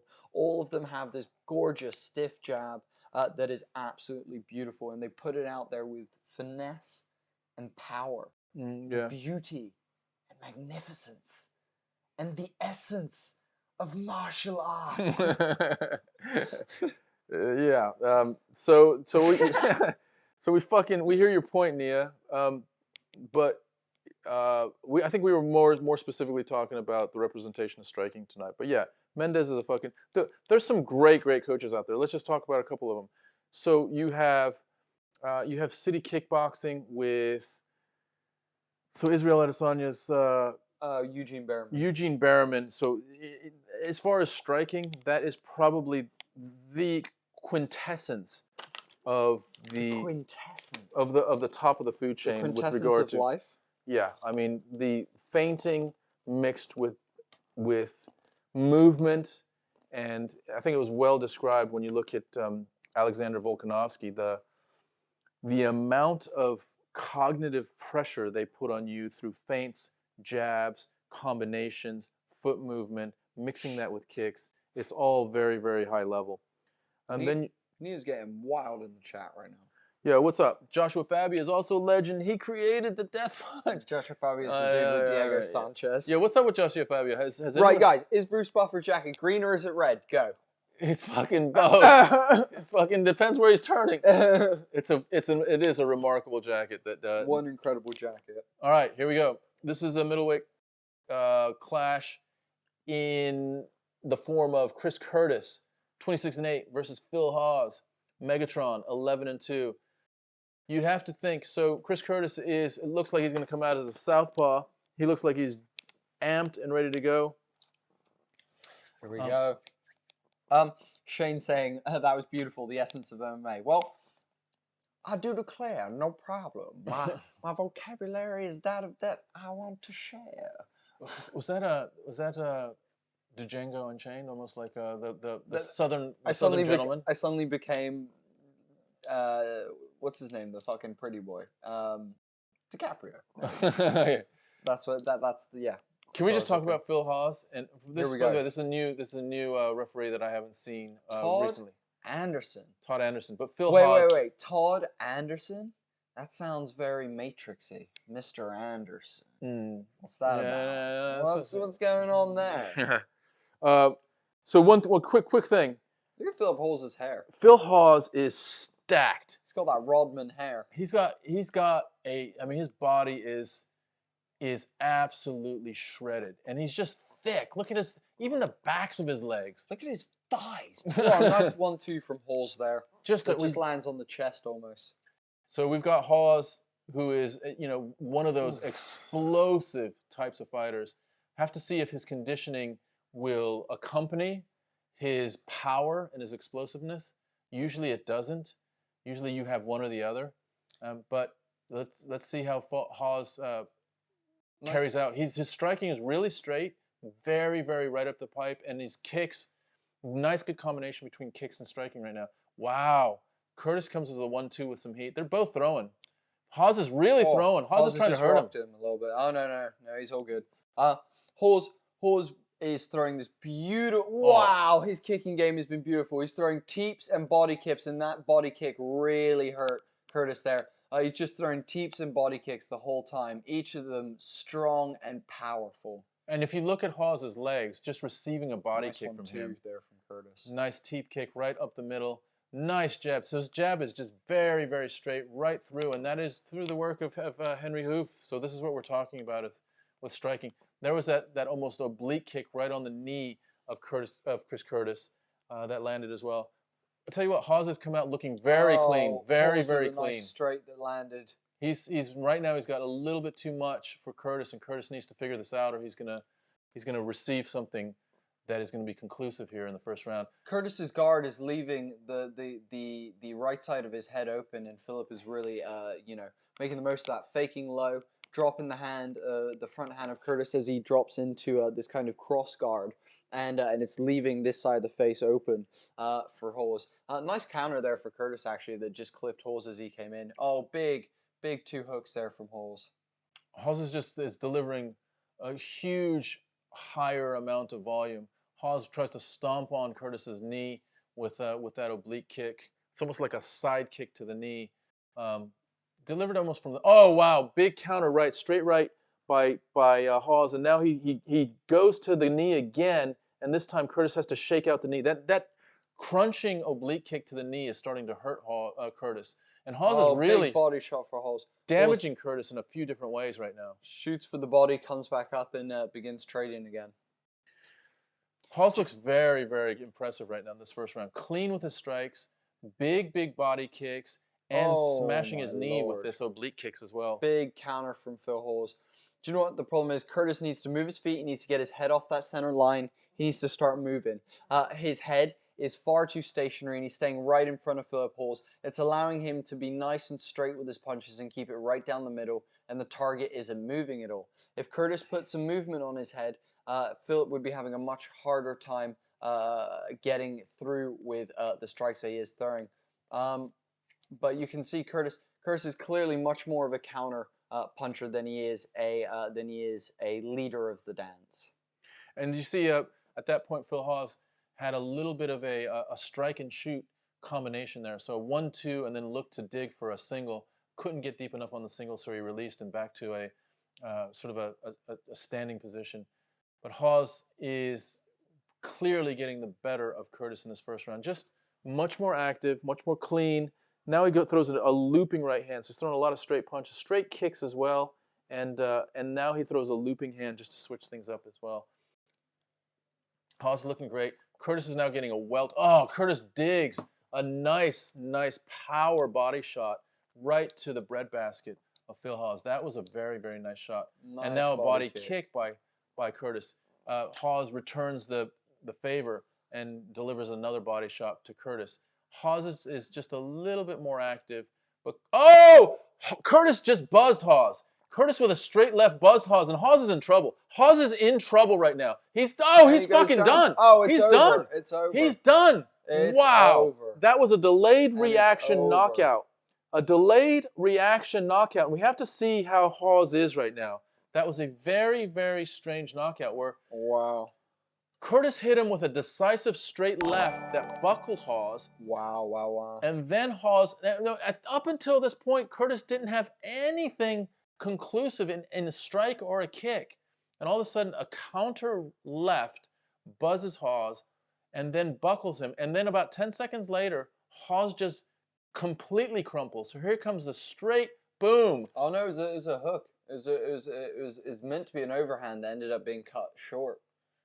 Boom. Boom, right on the button. Just a nice little short punch, and Hawes never recovered from this. Oh, and he clips him again with another one, and that time he goes down. So and then a big hammer fist to end it. Yeah, Hawes. Wow, that is a tough defeat for Hawes. Hawes was absolutely... Shout out to Beijen 1961. Thank you so much for following us on Twitch. Pleasure to have you joining us for tonight during that incredible KO from Chris Curtis on Phil Hawes. Yeah, that was crazy because Hawes was absolutely controlling that first round. Holy crap indeed, Shane. Holy crap indeed. That was crazy. That was crazy, guys. That's the second sort of round. So the first one was the Ian Gary fight, where Ian Gary was more or less being at least beaten in that first round, and then delivered a counter right, really counter right that won his fight. And now we see Chris Curtis deliver a straight left, kind of a little bit to your point, a bit of a hook that lands on Phil Hawes, and Hawes just couldn't recover. He gets clipped again on a little inside left again, and he was just out. He was out standing, and then he just collapsed. And if you're the referee, there's nothing you can do with that. You got to stop it. Yeah, it's over. It's totally over. That was done at the second punch. The hammer fist was not needed. Yeah. The moment Hawes was down, that was over. But a phenomenal win for Chris Curtis. One to put on his career. One that he's definitely going to appreciate going forward for sure. And one that will probably do good for his career. Hawes was a name, or is a name, and the manner in which he just dealt with Hawes after Hawes really put it on him for almost 3 minutes. It was basically 5 minutes. It was actually 4 minutes of putting it on him, and Curtis was able to finish it right at the end there. Hawes is bummed out, clearly bummed out, as you can see. Stood in the ring now. And Curtis is delighted. He's absolutely delighted because it was a beautiful little left, clean little left, and then he finished it with another left, and Hawes couldn't take it. He just could not take that clean punch. And it wasn't like a big wind up or a ferocious amount of power. It was just very clean the way he delivered it. One of those almost you're trying to figure out where the power is coming from, and it's coming from the angle and the accuracy and the follow-through that does the damage. So that was a great knockout by Chris Curtis, who now goes to, what does Curtis go to? Let's have a look. 27-8. Wow. So, he's winning 3 for every one he's losing. The 8 losses isn't great, but he's on a 6 fight win streak. This is his UFC debut. And so great debut by Chris Curtis to beat Phil Hawes in your debut. I was gonna say that was not a fucking easy debut. no, it was not. That was not an easy debut, and not to mention as well. This is the other thing as well. This guy's come in, and people have had bad records, not great records. It's not a bad record, a not great record. Charles Oliveira is currently champion of the lightweight division. So it's just one of those things. But upset city indeed, and a beautiful check hook that he lands first. Boom! And then just another huge left that lands. And from that point, Hawes just down. It was no weird. Equilibrium. Just no equilibrium It was left. weird. Like Yeah. the second punch wasn't that clean, so it was a weird delayed reaction by Phil Hawes. And here's the thing, dude. Let me ask you this. Go on. The UFC in their matchmaking, they will take someone like Ian Gary, right? Ian Gary comes in with a lot of hype behind him, and he fights Jordan Williams, who's 9-5-1. Yeah. Sort of a middle road gatekeeper. Yeah. Right.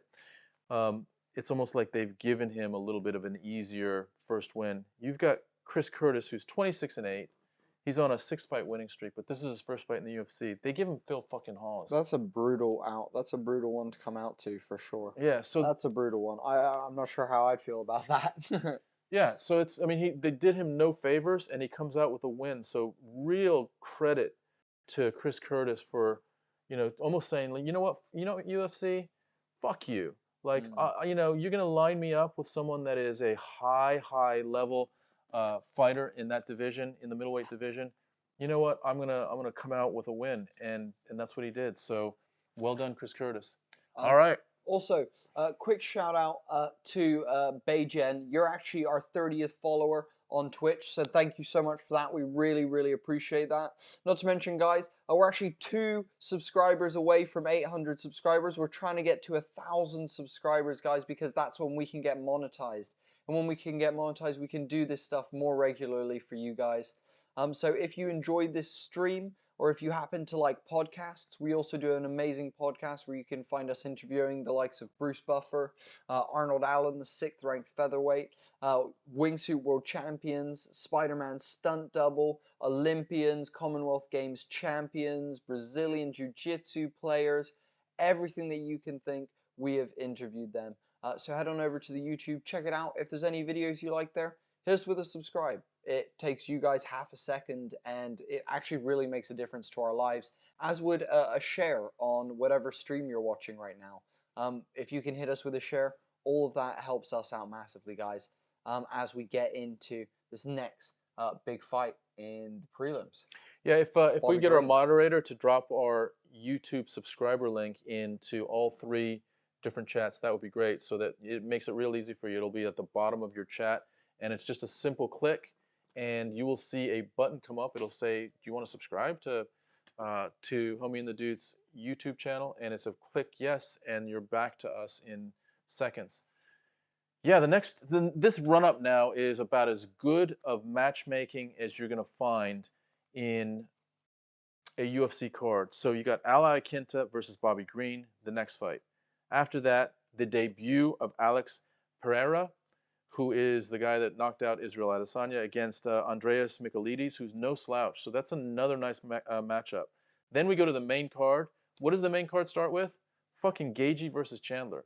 So that's another just amazing card. And then we go, to me, it's like, okay, we just hit Gaethje versus Chandler. I almost like that, dude, because after that, you get a couple fights to almost like recover and then get back into the 2 main event fights, which I think are it's a good way that they've done it. They've never done it this way before, where they have a real headline fight, like one of the top 3 fights to start the main card.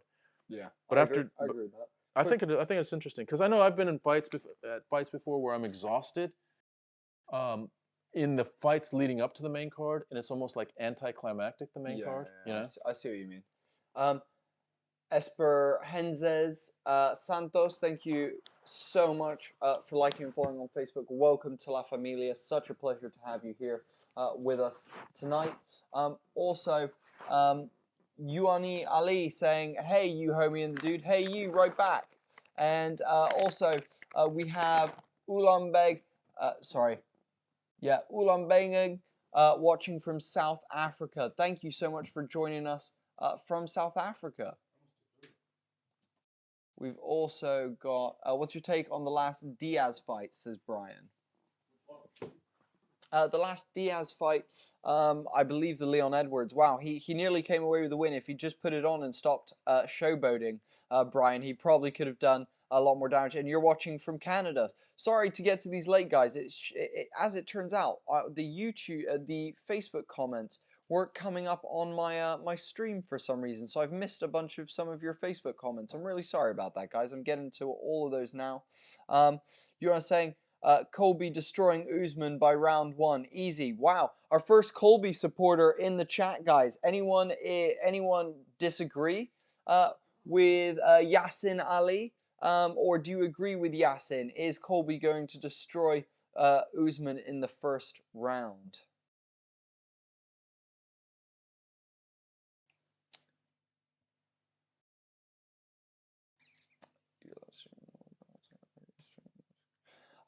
So guys, as we get into this next one, we've got Raging Al Iaquinta fighting Bobby the Joker Green. This is going to be a really, really fun one, guys. I'm really excited for this fight. I reckon we're going to see some sparks fly in this next one. Who do you guys have? Let us know in the chat. Are you playing for Al Iaquinta, or are you hoping Bobby Green takes this one home tonight? What do you guys think of Bobby Green's head tattoos and his beard? Are you guys a fan of the Bobby Green beard? Or are you guys not a fan of the Bobby Green beard? I personally think it's freaking crazy, and I love Bobby Green's beard. It's so wild and just so different. It really, really interests me, and I really wonder how he gets it like that, and I wonder if he's got to do it every day. Anyone else who has a beard similar to Bobby Green's, tell me, how much work is that? Because I feel like it's a lot of work. Anyone disagree with Yassin about Colby Covington, or anyone agree with Yassin? Do you think Colby is going to take this one in round 1 via TKO, or are you team Kamaru Usman?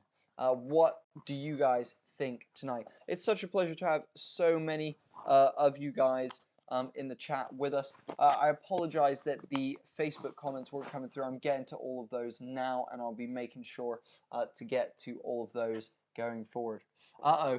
Says Mike. What's the Mike? What are you saying about? So who had Colby Covington by round 1 easy? All right, Yassin. I mean, it could happen. It could happen. You know, Colby actually landed pretty strongly on Kamaru in that first fight, in the first round and the second round. Also, Usman was buzzed by Gilbert Burns in the first round of his last, well, not his last fight, in his second to last fight. He's been, look, Usman can get hit, like in his stand-up. His stand-up is powerful, but he gets touched.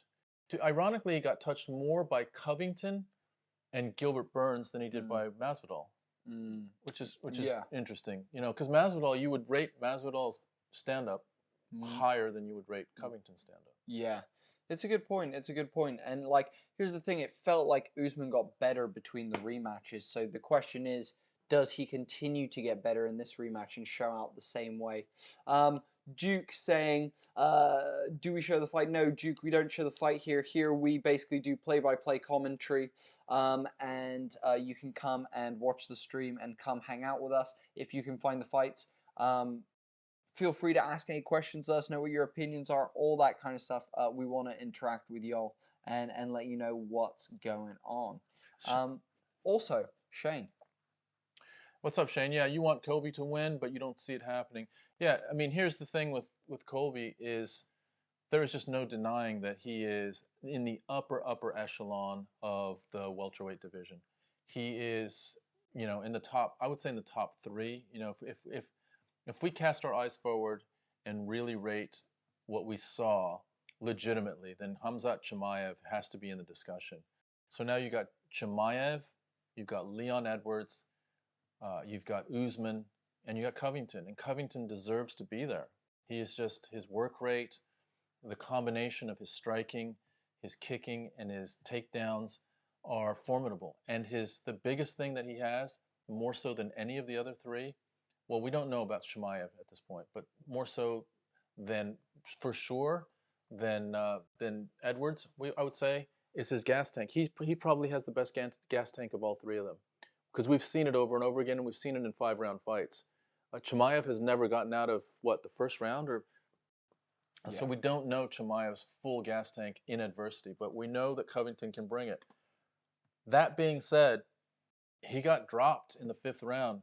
He got finished, and he can talk all the bullshit he wants about that, but that's what happened. And even if the referee doesn't stop it, the referee scorecards show that Covington loses that fight 3-2. So at this point, he should be in this fight. He deserves to have the challenge of the champion. But I think to me it's an unknown quantity. Here's the thing that I'm really interested in. I want to see if Covington tries to take Usman down. I think he needs to try to shake things up. He needs to test Usman's gas tank. He needs to see if Usman's gas tank really is as good as his gas tank. And he cannot do that by letting Usman control distance, Usman control by jabbing, switching stances. That's Usman's fight. Covington needs to change this fight up a little bit. And if he can, then it's going to be very, very interesting to see how Usman reacts to it. We've never seen Usman really, really challenged by someone that wants to take him down. You know, you've seen Tyron Woodley try to shoot once on Usman and failed. I don't think anyone else has. I mean, Damian Maia shot, 12, 13 times on Usman, but if you see later Damian Maia and how he shoots, it isn't an effective sort of like a US freestyle wrestling type shooting. Colby Covington has that. And neither one of them shot a single time on each other in the first fight. And Usman didn't have to put his conditioning to the degree that Covington wants to on the line. Covington wants to take you out to the deepest water and see if you can swim out there. And they didn't go out there in the first fight. So that's where I think there's going to be a challenge. Yeah, I agree with that. Coming up next is Al Iaquinta versus Bobby Green. Are you guys here for the spiky beard? Are you here for the guy whose first name is just 2 letters? Let us know, guys, in the chat. So check it out. Al Iaquinta, the 2-lettered gentleman. Letters, we'll call him letters. His nickname is Raging, so he's Raging Al Iaquinta. He's, by the way, he's a realtor in his part-time. Is he really? Work. Yeah. Incredible. He's a successful realtor, I think, in New York, so he's a fucking crowd favorite. And Bobby Green, his nickname is King, Bobby King Green. Look at Bobby King Green's fucking beard. That is class. Like, we don't see... That's a top-class beard right there. Dude, that's almost like anime. Like, it's something that you would see in, like, an illustration. It is, yeah, it is. You're not wrong. You're not but wrong he's like, how is he shaping that? That's what I was just saying. Yeah, like like it's a full beard, and he's got some sort of like shaping tool. But it's not like hard lines; it's curved lines that end up in points. I think he's going to a barber that has some skills. I don't believe that motherfucker's doing that shit himself. Guys, let us know where you're watching from in the chat. We're Homie and the Dude. We're the father and son team that are here doing your MMA play-by-play commentary while we all hang out and talk shit about these fights. So let us know who you are here to watch tonight. Let us know where you are watching from tonight. Please, please, please shout yourself out. We will interact with as many of you as we feasibly can at once. But please, guys, let us know who you are here to support and where you're watching from tonight. It's so sick to have so many of you here. We've been fluctuating between about 20 and 30 of you for like the last hour across all of our platforms. So thank you, every single one of you, for joining us. Such a pleasure to have all of you here with us tonight. All right, we're just getting teed up. So anyone got a question? Because I had a question that I brought up probably about 15, 20 minutes ago, and that was around just the bullshit surrounding Khamzat Chimaev's weigh-in and how that could all be eliminated by some simple remedies that a multi-billion-dollar corporation could handle, which is buy a fucking digital scale, A, and B, get rid of the ability of a fighter to hold their towel down. And so the contention is that, you know why they don't get rid of that shit? So that Khamzat Chimaev can fight on a night that he might not be able to make weight. And that's the dirty little secret. And they think we're stupid enough to accept that and to some degree, I guess we are, because Chimaev comes away and everyone's talking about Chimaev fucking choking out Lee, and they're not talking about the weigh-in anymore. So who's the chump is the question. Zimmerman, what's up, man? You're back. Your phone died. It's all good. Anyway, we can hear the audio from the announcers, etc. Oh, okay. Sorry about that. The audio was right next to the microphone. There we go. How about now? That should be a little bit better. Sometimes we have come close, I think, to YouTube hitting us with a copyright warning because we've had our headset around our neck and we've got our microphones right here. So although we don't hear the BT Sport play-by-play, you guys do, because the sound is coming through our headset into our microphone. So thanks for the shout out, Stella. You're not saying you don't want your guys' commentation, but if we could hear the crowd a little, it would add a little value to the stream. Cheers, Stella. I really appreciate that. And I'll tell you what, it's hard to be able to include the crowd without including the commentary. And once we include the commentary, it becomes risky of us having a copyright infringement flag. So we can't do that. But what I will promise you we'll do is we will inject as much energy into moments in the action that we see that will illustrate what's going on in that moment. So we'll, that's sort of our style. So I don't know if you've seen. Furthermore, if you're looking for some crowd shit, I can in the future queue up a little soundboard maybe with some. Where's your mic? Queue up a little soundboard with some shit for fucking some crowd shit. I could have some what's it called, like what's they have in sitcoms? A soundtrack. A laugh track. A laugh track. A laugh track. Yeah, I could queue up a laugh track. Yeah. So here we go. We've got Ally Quinta against Bobby Green. To me, this is a tough matchup for Ally Quinta. Bobby Green is, he's 27-2, 12-1. He's out of Fontana, California. He is a lightweight at 155 pounds. He is the heavy favorite at minus 190, which is almost like a 2-to-1 favorite. Ally Quinta is, I guess I would call Ally Quinta in the same vein as I would call Frankie Edgar, toward the, let's say the sunset of their career. Yeah, Al definitely the crowd favorite and definitely the hometown favorite here. Big time. Yeah, for sure.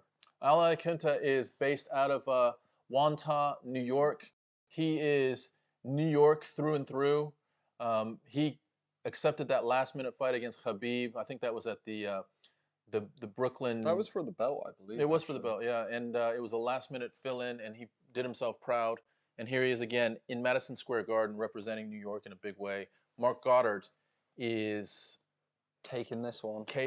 In the cage, and Quinta has put it down his realtor's business cards and picked up his MMA gloves to scrap against Bobby Green, which is crazy. Both gentlemen straight to the center. Green is a southpaw. Quinta, wow, Quinta's got his hands way down. Both gentlemen have their hands almost at their waists. Yeah, and Green is